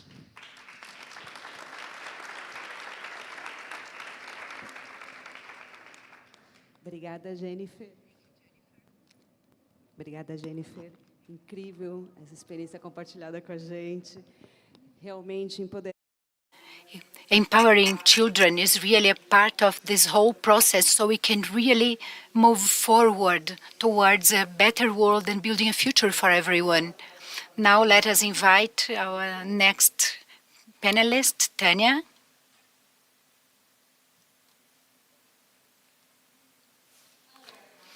Olá. It's really great to be with you. It's been a really big day, but I know I'm taking a lot away from this event, a lot of ideas, a lot of resources, and I also think that my thinking has been challenged as well along the way by hearing really diverse perspectives from different countries. So thank you to the organisers, to the Brazilian government.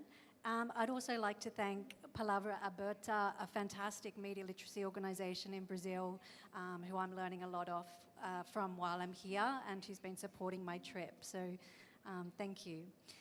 So I'm an academic researcher from Australia, and the focus of my research is media literacy and digital inclusion. But I've been asked to speak to you today in my role as co-founder of the Australian Media Literacy Alliance. And I want to talk a little bit about why I think media education is so critical to information integrity, but also I want to share a little bit about the work that we're doing in Australia. I think today I've heard so many times, and it's really warmed my heart, that nobody's been proposing single solutions to the problems that we're facing. And again, I've heard people advocate for the need for a multi-pronged national approach to this problem, and I completely support that. But today, what I'm going to talk about is media literacy support for citizens.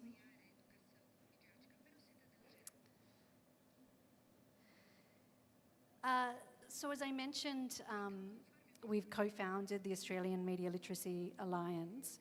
And, in Australia, certainly, we've not had the kinds of really intense challenges that many countries have faced, like the US, like Brazil, like the Philippines, in terms of disinformation and their impact.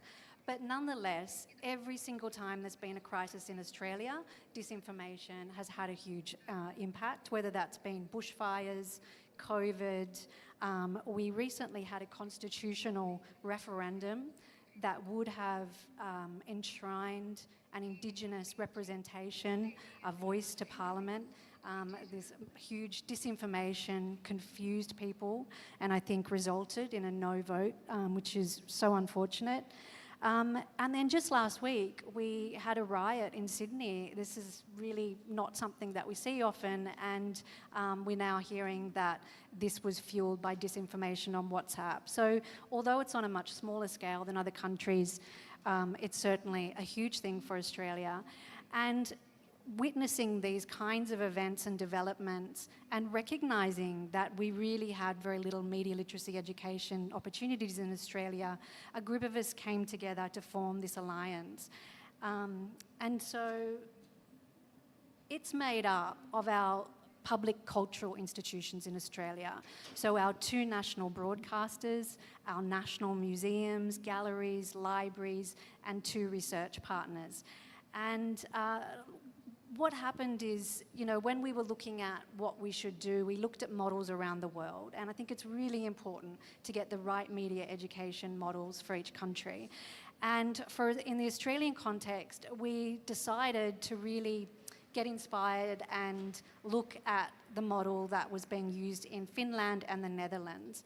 In those countries, you have very strong public cultural institutions, well-funded, trusted, independent, and that's the case in Australia as well. So we decided that that would be the right approach for Australia, for cultural institutions to really be driving, advocating, and building capacity across the country. So we define media literacy as the ability to critically engage with media and media technologies in all aspects of life. And we say that this is essential for full participation in society. I think 10 years ago, maybe even 5 years ago, perhaps you could have lived a fulfilling and rich life without media literacy. And I think we've reached a point now, certainly in Australia, of recognising that that's not possible anymore, that actually media literacy is critical to every aspect of our lives, and full participation is simply not possible without media literacy. So I think in Australia and many countries, we finally hit this understanding that all citizens need to be supported to develop their media literacy across their lifetime.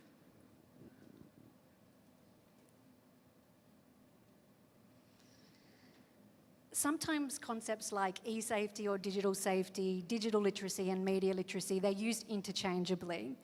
And I think it is important that we recognise the differences in these concepts.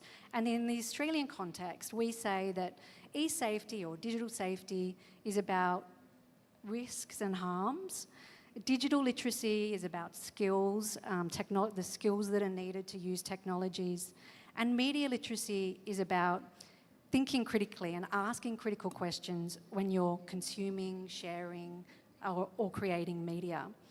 And of course, all these things can come together, they should come together, but I still think it's important that we recognise the distinctions. And what's so unique about media literacy is that focus on critical thinking. And the evidence tells us that if you increase people's critical thinking about media, it increases the likelihood that people will pause, reflect, ask questions, which will then lead them to making more informed decisions about the media that they are consuming, sharing, and creating. And that's why I think that media literacy is so critical to a healthy information ecosystem and critical to a functioning democracy. You know, as we've heard, it's not the only thing that's needed, but it is a prerequisite and it's essential.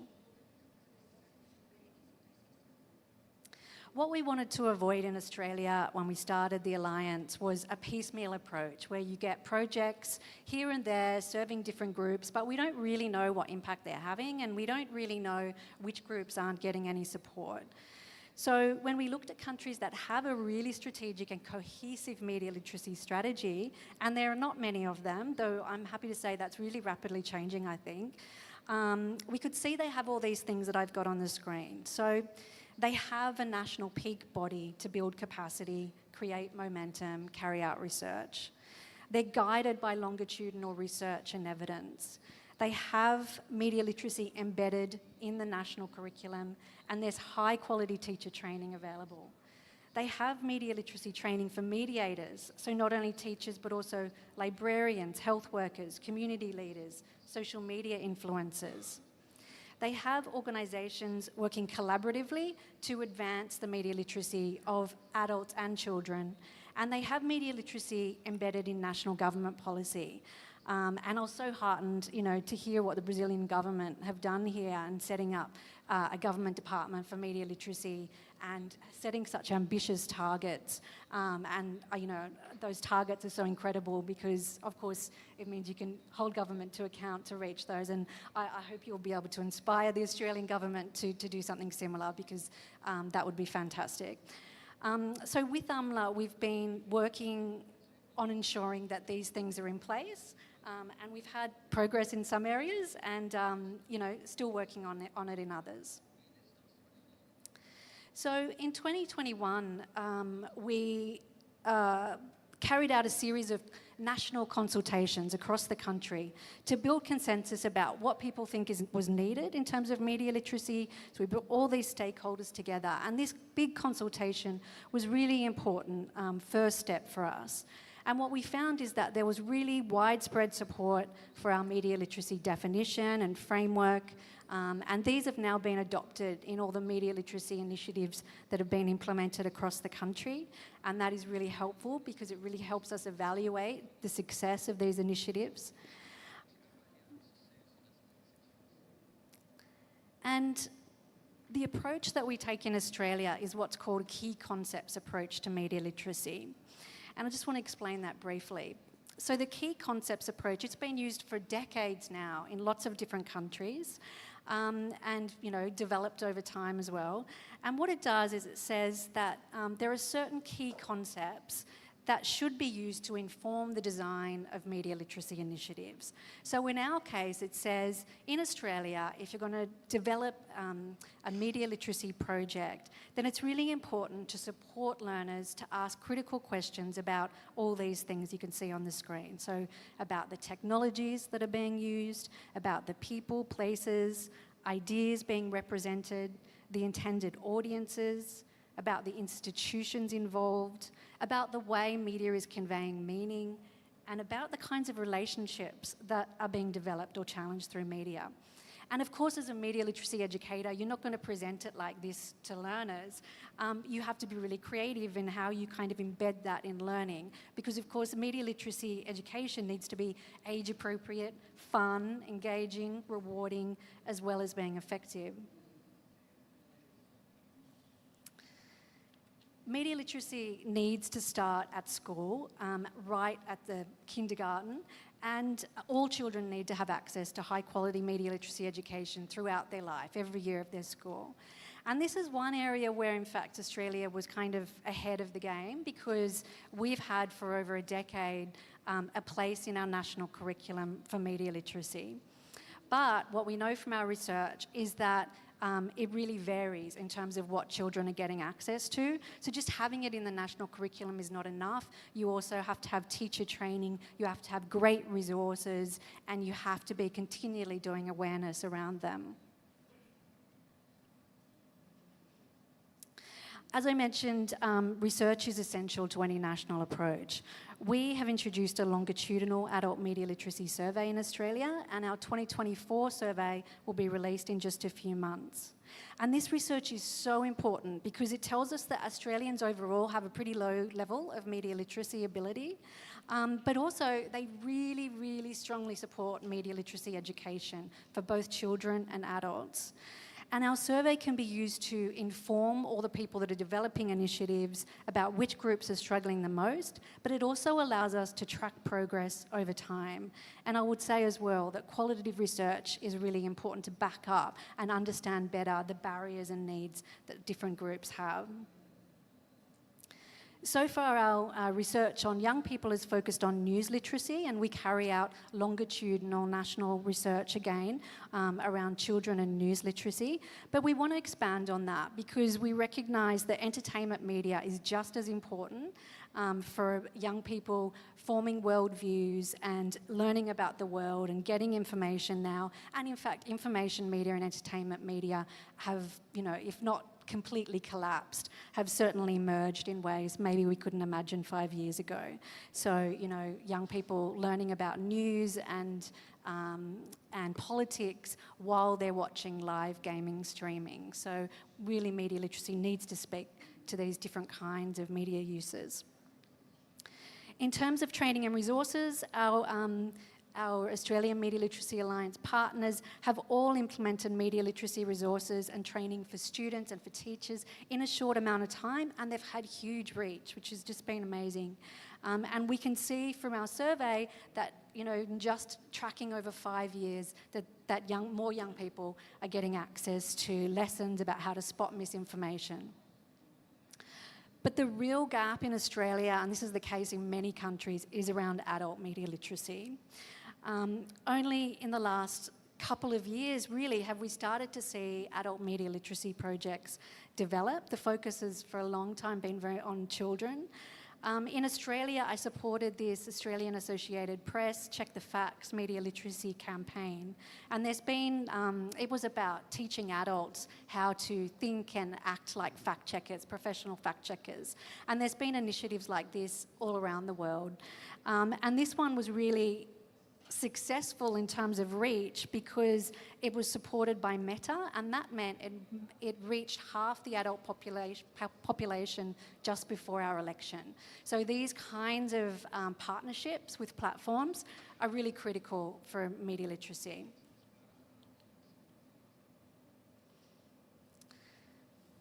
Finally, right now I'm collaborating with a number of the public cultural institutions to grow adult media literacy initiatives in Australia because we still have very little.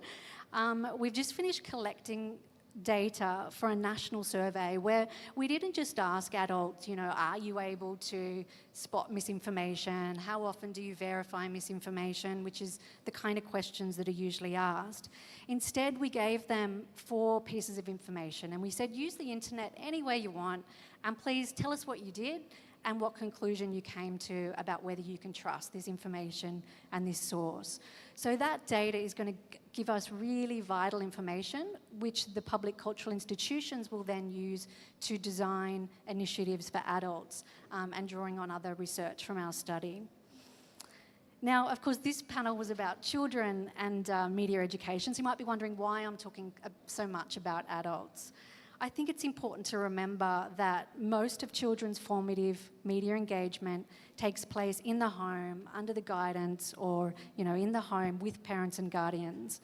And our research in Australia shows that, in fact, children and young teenagers think that their parents are the most trusted source of news and information, and they're the most frequent source of news and information. And they're much more trusted than government or the news organisations. So I think it's really foolish if we don't think about adult and children's media literacy together in tandem. And I think that we need to give far more attention to supporting the media literacy of those adults that play a really influential role in children's lives, so parents, guardians and teachers. And so that's the key focus of the Australian Media Literacy Alliance over the next year, of really increasing what we're doing to reach adults, but also along the way carrying out research so we understand what works and what's still needed. Thank you.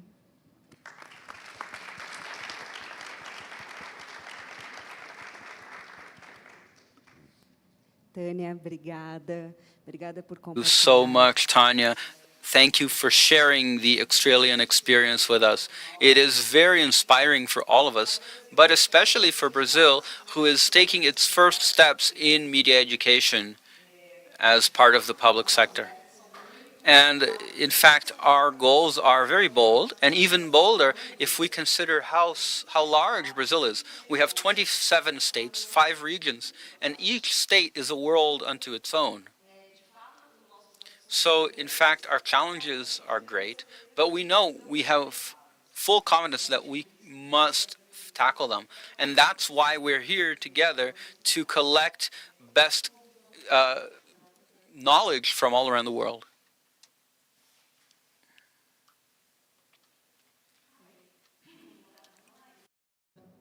My PowerPoint, please.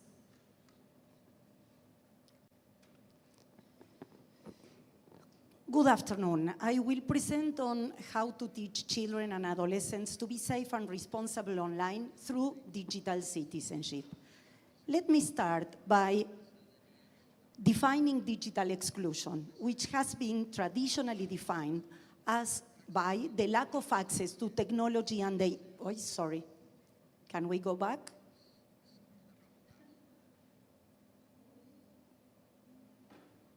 Okay.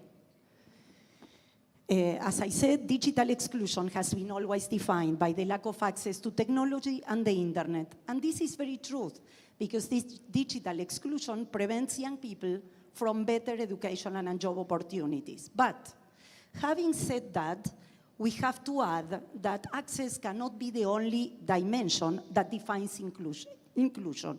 In other words, inclusion is much more than access. Let me explain why we say that access is not enough by sharing with you the results of a study we have done in Latin America among high school students who do have access to internet and technology. The first question we ask them is, who knows about technology? And through their answers, you can see that students give priority to instrumental knowledge. They say what to do if the screen freezes, how to help our parents with technology, or how to write fast on the cell phone. Instrumental knowledge, far away from the reflexive, critical, ethical, and creative attitude we want to promote towards internet and technology. And these are students who do have access to internet. The second question was, how do you look for information on the web? To look for information is one of the most frequent and important activities adolescents do online for personal interest or to do their homework. And look again, and you will see through their answers that students make a very limited use of information. They choose the first link because they think it is the safest one, while most of the time is the one that paid to be first on the list. They don't compare or contrast different websites. They use only one web page. They don't identify the author. They believe everything on the internet, and they trust information just because they got it from a close friend. The consequence is that they may share non-reliable content. So 3 conclusions after this study. First of all, access is the departure point, no doubt, but it cannot be the arrival point as well. Second conclusion, instrumental knowledge does not guarantee inclusion. And the third one, and most important for us today, is that the limited use of the internet is the new way of exclusion. In our belief, competencies is the key word. Only if young people build competencies to make a reflexive, critical, ethical, and creative use of technology and the internet, digital gaps will be closed. And here we come to our main concept in this presentation, this digital citizenship education that promotes a reflexive and creative use of the internet, both for critical analysis and for democratic participation. This is the definition of DCE, which is, in our belief, a more powerful concept talking about digital citizenship because it has directly to do with citizenship. We want young people to be digital citizens. And what does it mean? Who count on these 4 competencies. Digital citizens, young people, who know how to identify, understand, analyze, and respond to the new problems generated by the use of the internet. So this is the definition of digital citizens, and this is what we want from young people. What are these new problems? Well, we have been talking for 2 days about these problems, but I will focus on each one of them to share with you what DCE, digital citizenship education, can do and how DCE works. Fake news, hate speech, the concept of privacy and digital identity, and the unethical use of algorithm and AI. These are the main problems generated by the use of the internet that we want digital citizens to be aware and to know how to identify. Let's start with private life. As we all know, adolescents share too much information when they are online. Personal information, like personal pictures, that their real name, the name of the school they go, their daily activities with their timetables, photos of their vacations during their vacations, and their real address. So, how does DCE works?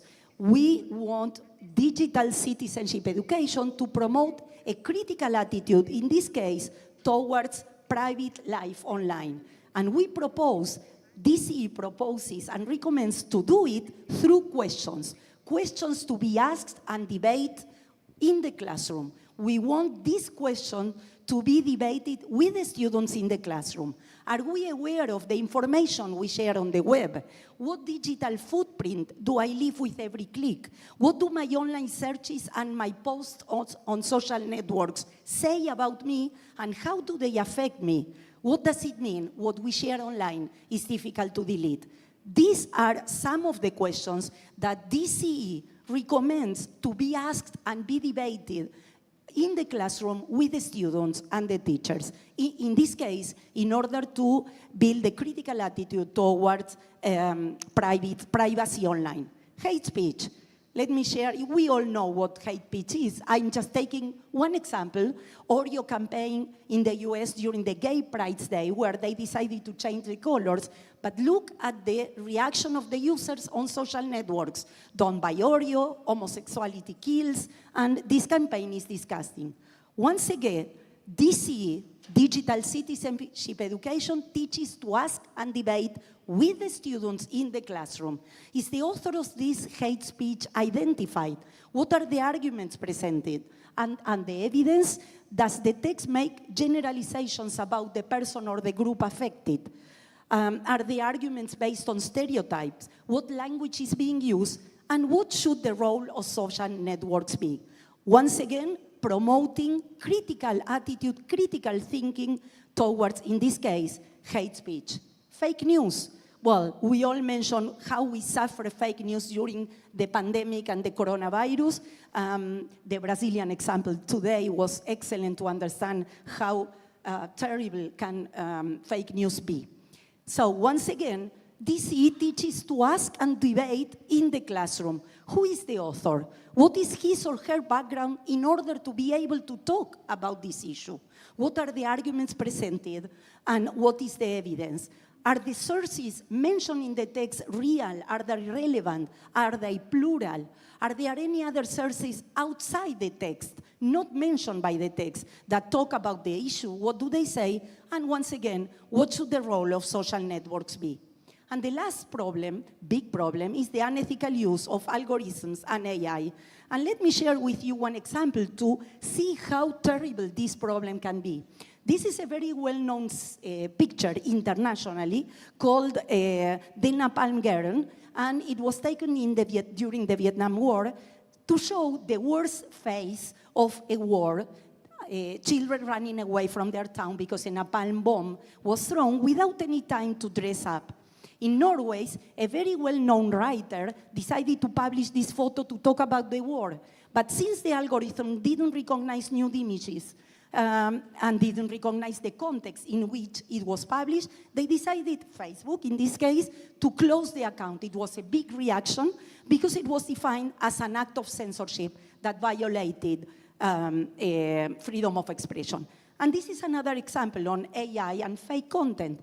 Language-based AI systems like ChatGPT are trained with millions of texts that circulate on the web. The problem is that many of them are false and they can promote disinformation. Once again, DCE teaches to ask and to debate in the classroom these questions about algorithms, their impact on our lives, how they are built, if the results are reliable, if they reinforce disinformation. And these are the competencies regarding AI that DCE promotes among students: to be co-pilot, to build arguments based on diverse sources, not just ChatGPT, to avoid generalizations, to think critically, and to work in groups in order to solve problems and make decisions. This is why we think we need DCE, digital citizenship, as a public policy, because young people need to understand that the internet is never neutral, that it shapes our perceptions of reality, that it makes decisions for us, and that it affects the construction of citizenship and democracy. And this is why we need DCE as a public policy everywhere in the world. And this is why UNESCO decided to launch, UNESCO in Latin America, based in Montevideo, decided to launch a program, Digital Citizenship, as a public policy in education in Latin America, developing different activities starting in 2020, and the main one is next month in May in Uruguay, where we will launch, UNESCO will launch the first Latin American meeting on DCE, always to strengthen teacher training and to incorporate DCE in the curriculum of initial teacher training. Teacher training should be the key concept because we need to train on DCE the new generations of teachers. These are some of the publications we developed. They are all free, and some of them in English and in Spanish, and they are all free, so I will be happy to share with you, to send it by email if anyone at the end of this panel is interested. This is a policy paper. This was developed during the pandemic, available in Spanish and in English. This is on fake news, again, a text available in Spanish and in English. And this is our curriculum for teacher training, available only in Spanish, but very easy to read for the ones who speak Portuguese, with theory, concepts, and also practical activities to be done with the students in the classroom. And our last text on AI, do we need a new education, available in Spanish, also with activities to work on AI in the classroom. You just let me know when this is finished. Everything we do, everything on DCE under these three concepts. Empowerment, this is our main framework. Empowerment rather than just defensive attitude. We don't believe in defensive attitude. Critical thinking rather than just instrumental knowledge. And participation rather than just consuming. Always in a democracy that promotes participation and that avoids any reduction of the public sphere. Because we believe that it is difficult to think of a strong democratic culture without a society that exercises a full digital citizenship. Gracias.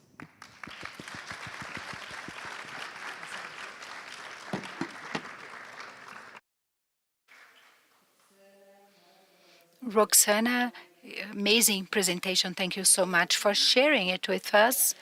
This is a guide for students and teachers who can apply media education in practice. Before we move to our next panelist, Emilio, I'd like to tell our audience that we'll have some questions. You can ask your questions in writing. Mariana will collect the questions so we can read them at the end. Okay, Emilio, you have the floor. Thank you, Bruna. Ladies and gentlemen, good afternoon. It is an honor for me to be here with you.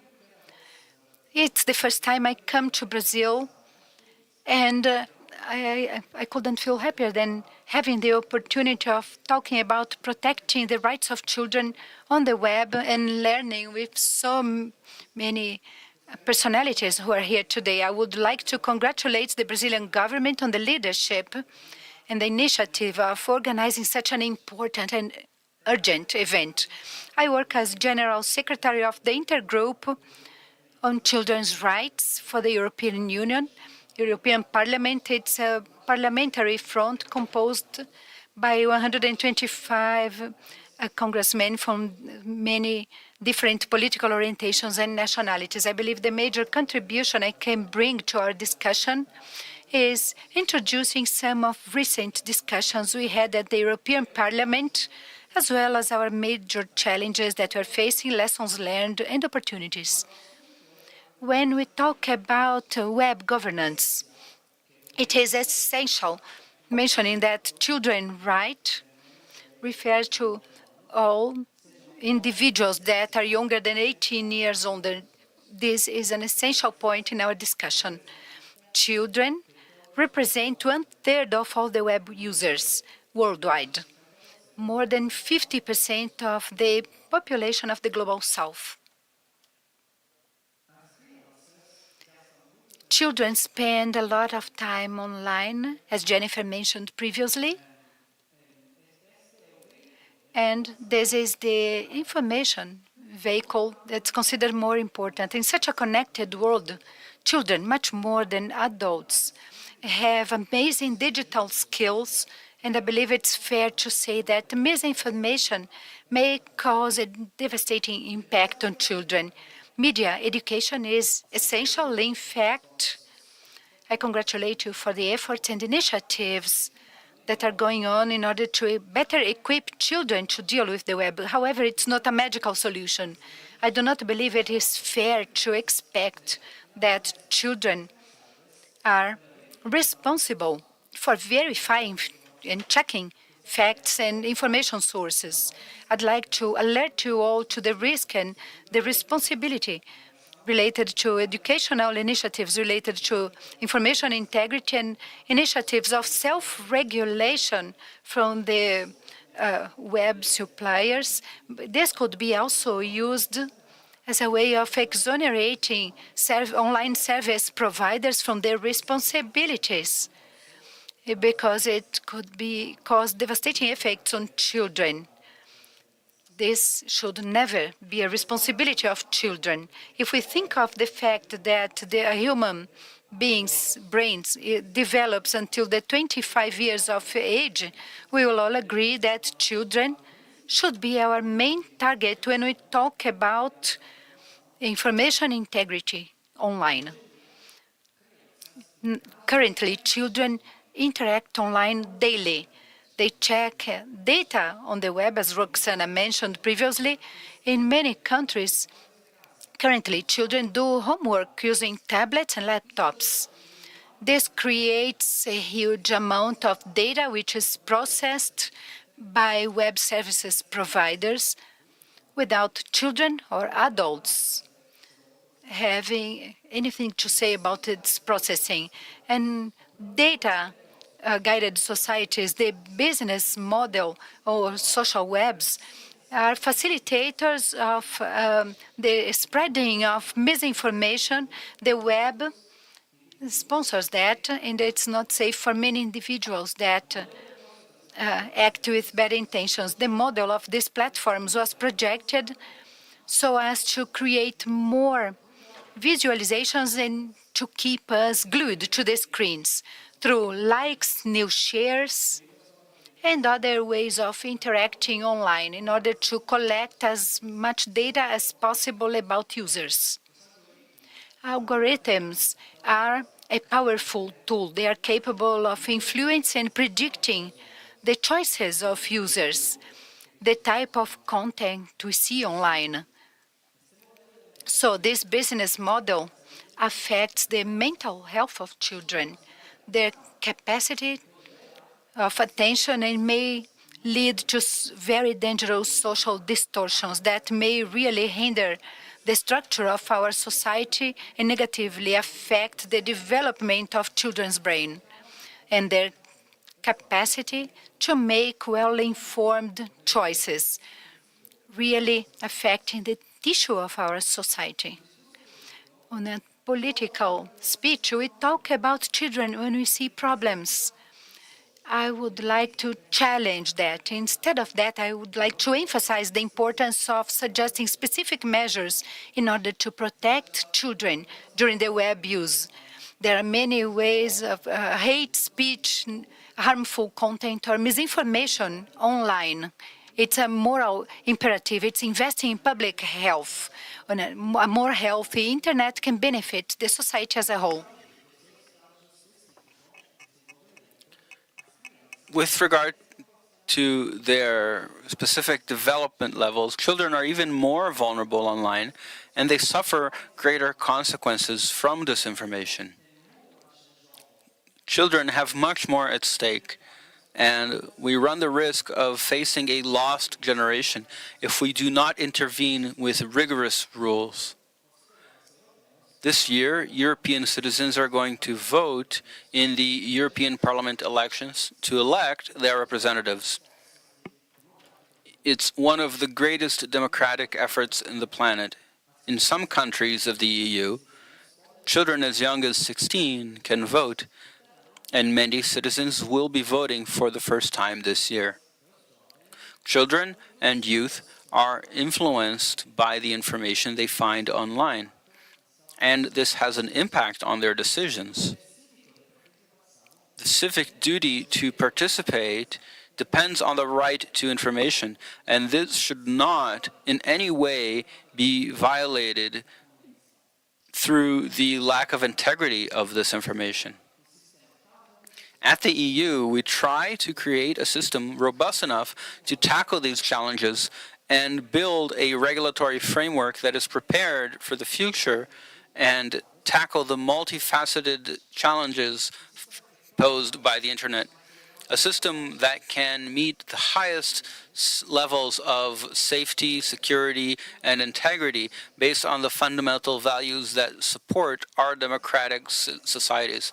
Just to mention a few of the most important ones, in the latest administration of the European Parliament, we tackled the Digital Services Act, artificial intelligence, and the proposal still under discussion to fight the promotion of sexual abuse content created about children. Our goal is to put the rights and interests of the children front and center of the debates. Because even though it may be a consensus to say that protecting the rights of children and adolescents is a priority, putting it in practice in a way that is not condescending is very different, because children don't vote, children don't fund political campaigns, and sadly, in most countries, children's voices are not heard in the decision-making process. So why should anyone prioritize children, right? And so based on this challenge, it becomes necessary to create a network of public policy makers who are truly committed to defending the rights of children and teenagers. A group of people who will fly this flag, who will defend this topic, because children are children. Their point of origin, their background, their social background should never be used for political purposes. And this was how the intergroup in the defense of children of the European Parliament was created. This is how we've been working for 9 years, since I was in the position of General Secretary. And with the direct intervention of the intergroup, we were able to approve bills that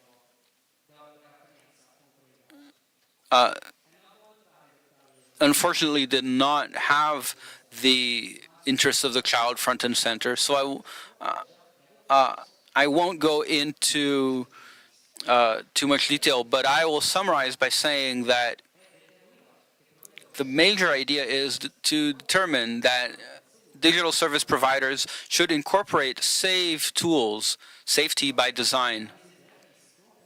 They should conduct periodic risk analyses about the risks their products pose to users.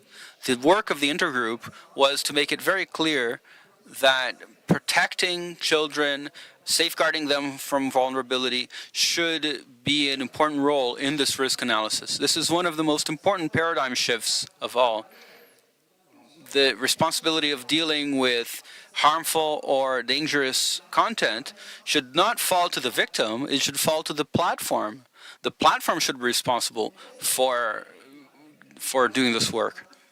Instead of the victim having to open a report, a complaint, pointing to the offensive material, no, the platform must be committed from the beginning to protecting users. The challenge, of course, is clearly in implementation, as always, but by approving this digital services law, the European Commission is working with the technology giants and is actually investigating them for these breaches. I'd like to conclude by sharing 3 important lessons we learned at the European Parliament. First, the exchange of experiences and adapting our knowledge to each cultural context is essential, because access to the internet rarely occurs in the same place. A criminal located in Belgium can extort a child who lives in Brazil, just as child pornography can and is shared across borders. It makes sense for criminals in North America to share it with criminals in other places in the world. So the internet does not exist only for developing new knowledge. We also need to be concerned with the protection of the rights of children and teenagers. Secondly, the technology industry should be part of solving these problems. We need to sidestep polarization because this is a topic that affects society as a whole. We must also remember that no detection method can work more quickly than a machine. For instance, according to Microsoft, of every 10 cases of child pornography content that is removed, 1 is reported by users, and 9 is detected by the algorithm itself that Microsoft created. Therefore, I would like to reinforce that artificial intelligence can and must be an important tool, and cooperation with the industry is paramount. The best solution seems to be establishing partnerships between the government, civil society, and companies in a way such that the government can regulate what is expected to create a safer environment for children and teenagers, and so that civil society can work to raise awareness about the importance of protecting minors online and pointing out and reporting breaches whenever possible. And so that companies, guided by a solid legal framework, can remove content, harmful content, from their platforms as quickly as possible without legal uncertainties or gray zones that open up breaches for inertia. And this means the material will stay online and children will remain being victims. This, this discussion has also, it touches on the addictive nature of these platforms. But having platforms that allow minors to communicate with any person indiscriminately, this does not happen in real life. We don't accept it as a society. And so safety by design is not just a technology solution or a political desire. I would like to summarize the importance of this concept. It is absolutely pivotal so that we can think about how to build legislation that is future-proof and one of the inevitable technological revolutions of the future. And above all, we cannot have a fundamental right being put to the detriment of others. We must honor the UN's rights of children and teenagers, their freedoms, their privacy, and their protections. That is as relevant as protecting the privacy and personal data of internet users. So, if a child's intimacy is violated, if their innocence is besmirched, we must give them the attention they deserve. We must protect the platform's users. And we, as a society, as companies and public policy makers, in my humble opinion, is to work to make the internet a healthy environment for children, and so that we can remove threats immediately with as small harm to children as possible. And there should also be legal safety for this removal without running the risk of discussing what rights are more important, the right to free speech or the right to privacy, when we're talking about a clear breach of the rights of users who are children. Thank you very much for your attention. Socorro, mano, que horror. Emilio, thank you so much for sharing your experience at the European Parliament. I think the points you brought us go hand in hand with what we've been discussing for these few days. Holding the platforms accountable, the problem is global, not just one single country's, and children are part of the solution. And so, as we move toward our final speaker, Emma, you have the floor.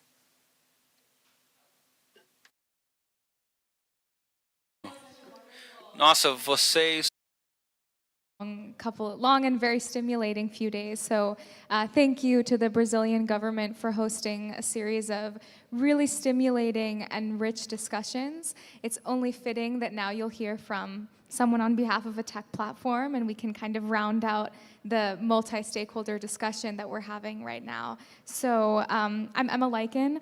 I lead the Global Youth Safety and Wellbeing Policy team on TikTok's Trust and Safety team. So a little bit of context about me. I've devoted my career to youth online well-being, youth safety, and I actually joined TikTok from time spent working in civil society and most recently in the philanthropic space, where I was working to resource and support youth-led organizations that were working to create a healthier and more responsible digital world. So seeing the young people in the audience, kind of our paparazzi, I see you all snapping photos, is really wonderful, and hearing about the work of M. Toto and all of the excellent work you're all doing to really engage young people as partners and work to build a more digitally literate community is really wonderful. And I just want to say, I think we agree with the excellent points Emilio raised around the responsibility, the unique responsibility of tech platforms, and that we have as TikTok to safeguard the rights and support our younger users, ensuring that they have a safe online experience and that they can make the best use of the platform and really understand, how to report a piece of content, how to think twice if they maybe encountered a deep fake. So we view ourselves as having a unique responsibility here. If we can move to the next slide, that would be great. Or maybe I'm supposed to do that by clicking this. Okay. So the way I like to think about trust and safety at TikTok, which is where the youth safety and well-being team sits, is this three-pronged framework: protect, empower, learn. So when we talk about protection, we're talking about the way in which we remove violative content, right? And so that's content that violates our community guidelines. We take a very strong posture towards removing content that is harmful to young people. And so I loved hearing from Jennifer in her presentation about the 4 C's. We think about harmful content through the lens of, does this piece of content present a harm to a young person in terms of exploitation or even their developmental journey? Are there contact harms, conduct harms, contract harms? We're really trying to leverage the work of academics and civil society leaders and thinking about how we take down content on the platform based on what's violative. We also put maturity restrictions on different kinds of content because we know that what's appropriate for someone over the age of 18 is not appropriate for a 14-year-old.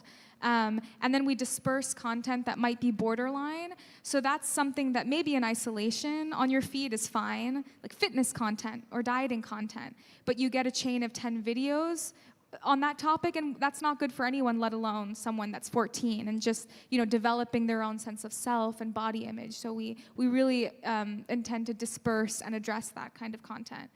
Lastly, we learn as we go, and I think that's why I'm so heartened to be with such a multi-stakeholder, smart group of people tackling the issue from the civil society lens, working with young people, regulators, thinking about how do we put guardrails around tech platforms, and then how do we build digital literacy into the curriculum of schools and even part of the conversation about public health. And so I'd love to highlight what Jennifer mentioned.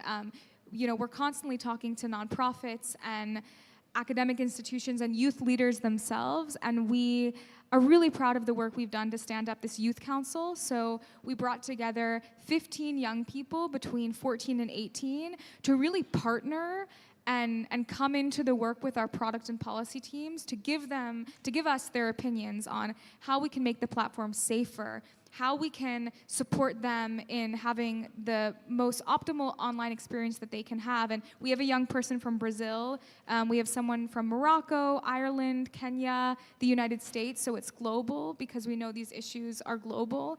And the group has been talking about issues ranging from how we can better our reporting and blocking infrastructure, how we can make it more intuitive so you don't have to search to report a piece of content, Or they're also giving us inputs on how we can consider digital well-being more heavily in our work, because we know the conversation about youth mental health and platforms is really meaningful. And they're also soon going to be talking about mis and disinformation and giving us their perspectives as to, what do they see on the platform and what would be helpful for them in building their own digital literacy and resilience muscle. So we can move to the next slide. Oh, sorry. So beyond just kind of the work we're doing in partnership with nonprofits and really listening and learning, we're also trying to iterate from the perspective of product design and really place certain safeguards for young people. And so we think about, what might be age appropriate for a young person in terms of a feature on the platform is quite different than what's age appropriate for an adult. And so we're thinking about safety by design. And so just to give you a couple of examples, we're deeply aware of our role in the conversation about screen time and well-being. And we actually had a great report launch. Vida Alegre, the nonprofit in Brazil, did excellent research for us on the relationship between screen time and youth well-being. And so we're really thinking about this discussion. And as an early entry point in this, everybody under the age of 18 on TikTok has a 60-minute screen time limit. So they'll get a push notification that says, hey, rethink your time on the platform, right? And to get past it, they have to put in a passcode. So that's a really innovative, industry-leading piece of friction that we've put in, because we want young people to have full lives, both on the platform and then, get off, talk to friends, engage in hobbies. Also, those under the age of 18 can't go live on the platform because of risks that we foresee for young people, or engage in different kinds of monetization, so they can't send or receive gifts. Those under the age of 16 have more stringent safeguards, because we know that we can't homogenize the teen experience, and actually early teens and late teens are developmentally different. And so those under the age of 16, their accounts are private by default.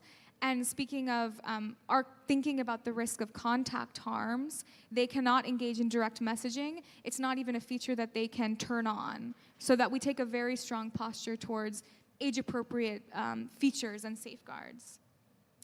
And then beyond that, we offer other ways for young people, and I'll get into shortly, parents and guardians, to actually tailor the online experience in a way that's most supportive for their young person, because we know that all young people are different. And so in addition to adjusting account settings and adjusting who can engage with your content, so you see the community controls section, we also have content controls. And I'd like to speak about this because the For You feed is something that everybody thinks about when they think about TikTok, right?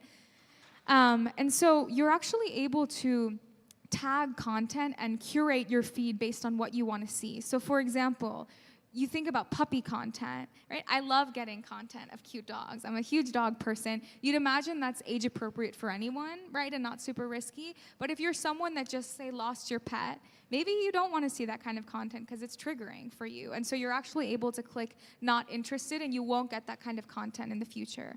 Or say you're vegetarian and you like getting recipes, but you keep getting recipes that involve meat. You can filter that out and really curate your feed. You can also reset your feed and say, hey, I don't love the kind of content that I'm getting. I want to kind of start afresh. So we really give people user control to curate their own experience in that way. Finally, we have a tool called family pairing, which is also quite industry leading, and that allows parents and guardians to link their account with that of their young person. And really, the hope is that they can then co-create a digital experience for their young person, right? So they can say, maybe your teen has a 60-minute screen time limit on the weekend, but during weekdays, it's going to be 30 minutes because you want them to be able to balance hobbies, after-school activities, homework, etc. Or as your team moves from 16 to 17, right, we offer increased autonomy and the ability to adjust safeguards. But if a parent is on the family pairing platform, they're going to be the one to say, okay, you can adjust your privacy settings in XYZ way. So we're really proud of the work we've done with family pairing because we know how important parents and guardians are. They're a critical stakeholder for us. Okay.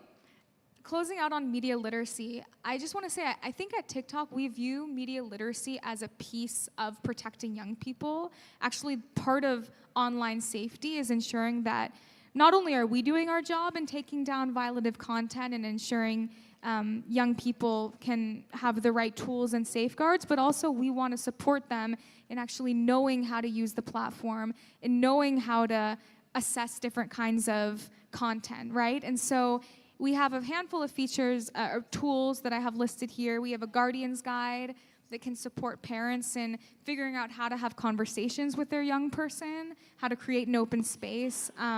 We have a youth portal that helps young people understand different tools and features we have for them to ensure they're making the best use of the platform guardrails.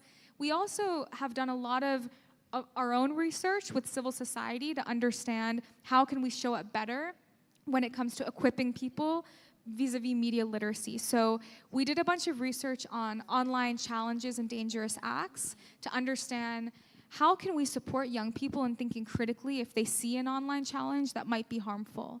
And so we ended up working with creators to come up with a campaign called Stop, Think, Decide, Act that really encourages young people to, as we've heard in the panel, embrace critical thinking, speak to a trusted adult, and really think before sharing, right? Because we know that virality is one of the benefits of these platforms and also can be a drawback. And so we want young people to be equipped with critical thinking tools. I'll just close by saying we're really moved and excited by the civil society partnerships that we have in Brazil, and especially around media literacy. I already mentioned one, but we have partnered with 10 civil society organizations in Brazil over the course of Safer Internet Month to really streamline and share out digital safety content ranging from, this is how to spot a deep fake, or this is how to think if you're seeing misinformation, and this is how to think critically. And that work actually impacted over 20 million Brazilians. So we think it's a good example of platform and civil society partnership. We also worked with the Digital Policy Secretariat and the Ministry of Health to scale out information that seeks to address vaccine misinformation. Again, another great example of the way platforms can be an ally in actually ensuring the health of our public conversation around really important issues. And then we've worked with Lupa and Institute Vero on also putting out media literacy content that can support all people, all users of TikTok, but especially young people, and being equipped to spot misinformation and actually understand how to critically assess the information that they see online. So with that, I'll just say thank you. We're so excited to be alongside such great leaders and thinkers here, and I'll pass it to the moderator. Thank you.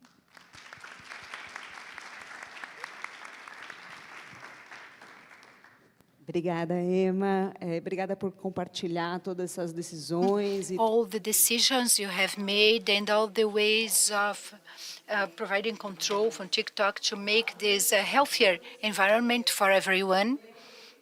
I would also like to seize the opportunity to tell you we are going to work so that not only these control-related decisions happen, but the algorithm should be more open.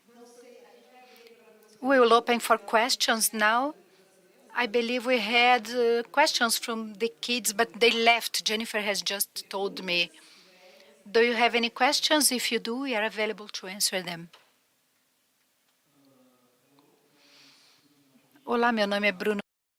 Here in Brazil, I have a question to Emma. So Emma, thank you for your speech.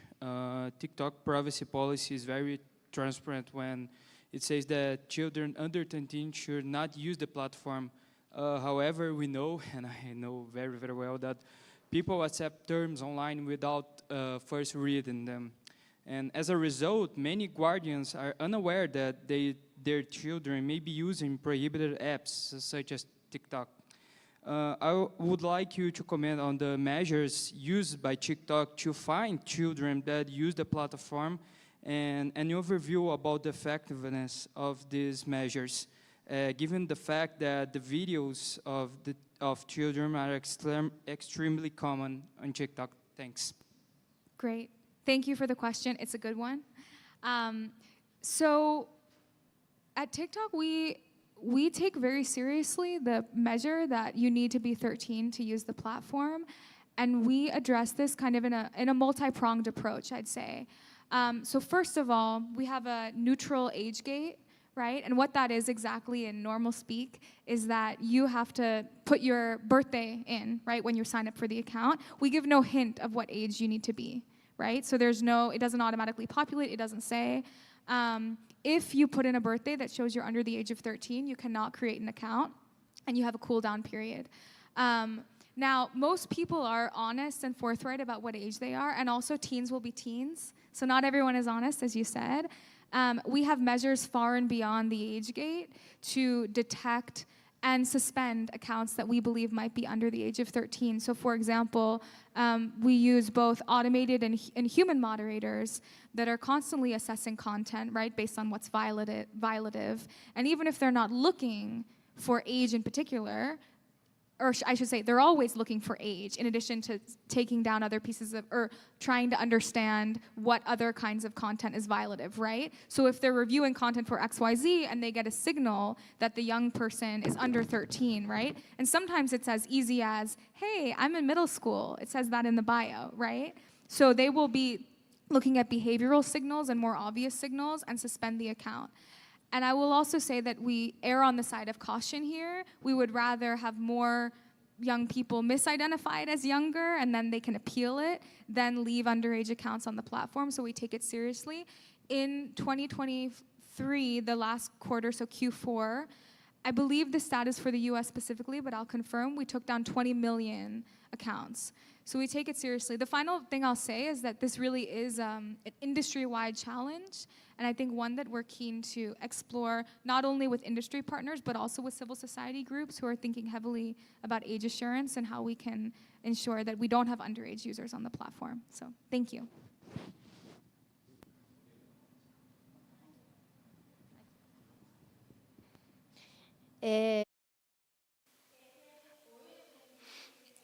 Hello, I'm from the Young Press. I'd like to ask you a question. How do you believe misinformation can impact the learning process inside schools? It's a question any one of you can answer.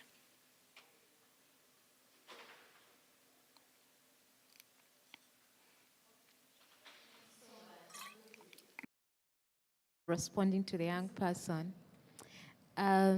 misinformation can impact your education in terms of you're not going to read because they said exams are going to be next week because someone spread misinformation saying exams are going to be next week, or they give wrong information like wrong literature for you to read. So instead of reading biology about how maybe the human physiology looks like, it has misnamed it, the different features, and then you are able to, you fail your exam, okay? So because misinformation is the wrong kind of information. So it doesn't have to be it can be someone giving you, lying to you. Maybe they're telling you 1 + 1 is 3, but you know 1 + 1 is 2. Okay, so that is information that can make you fail your exam, okay? And then misinformation can also cause you to have mental health issues because you read something that makes you feel depressed, okay? For example, during COVID-19, there was a lot of misinformation. People are, if you touch or whatever, you're going to die. And a lot of children got mental health, they got anxiety, which affected their education, okay? Research is showing children who sat the exams after COVID-19, their education was affected, okay? Because they read too much misinformation that affected the way they think. They were afraid. They were not able to interact with their friends because of the wrong information or what they are reading online, okay, or what their friends are telling them or their aunties. So it affected with their mental health. So mental health can also affect you the way you read in school. You're not able to concentrate. Okay, you're not able to concentrate with your teacher, you're afraid to interact with your friends. So misinformation has a lot of things. And then misinformation can affect your physical body, okay? Because maybe we read something that is, you're not supposed to eat this, or if you do this in school, you're going to be affected. So that affects you, your physical self, your physical body, Okay, so that maybe you don't be able to participate in maybe in athletics, or you're a footballer, you're not able to do football. Okay, for example, if someone tells you Corinchiana is not doing so well, okay, that is going to affect your brain on Monday. You're not going to be able to concentrate in school. But you know, Corinchiana, they got 3 against the Rio one. I've forgotten the name of the Rio one, you know? So it affects you, and you're not able to be motivated. You want to add, Tanya? Yeah, just on the flip side, to add to that, from our research in Australia, where primary school children are being taught news literacy and how to spot misinformation, what we've learned from that research is that children then take that knowledge home and they use it in their household. So they become really active in helping other people in their home to spot misinformation, and they ask critical questions. Can we trust that information, and what is the source, and how can you be sure that that's true? Should we think about other sources? And in that way, children are playing a really active role in their family homes to stop people in the home from falling for misinformation. So I think children can play a really positive, active role here as well.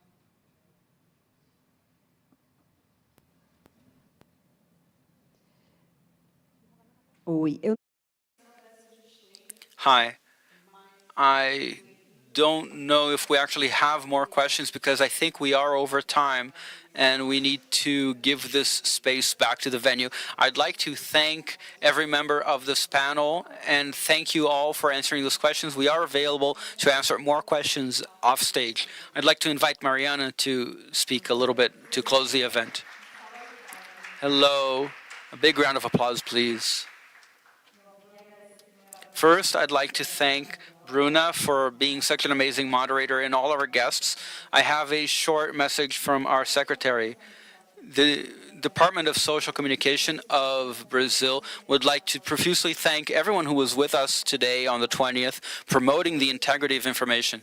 Today, 550 people from 50 countries were willing to come to Sao Paulo to contribute to the debates about information integrity, a topic that for the first time ever is on the G20 agenda. All discussions today will be forwarded to the G20 delegations to feed into the debate. We'd like to thank the UNESCO for organizing this event and all of the entities who sponsored it as well.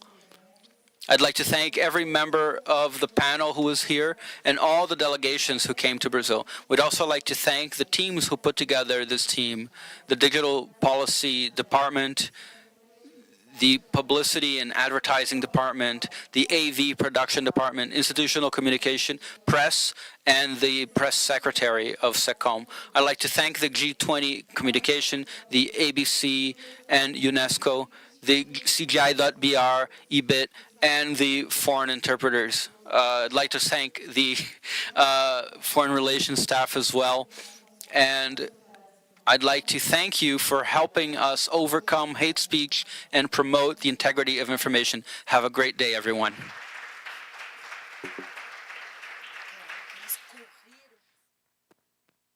Obrigada, gente. Reforçando que nós estamos aqui no andar de baixo para poder responder as questões que não foram respondidas.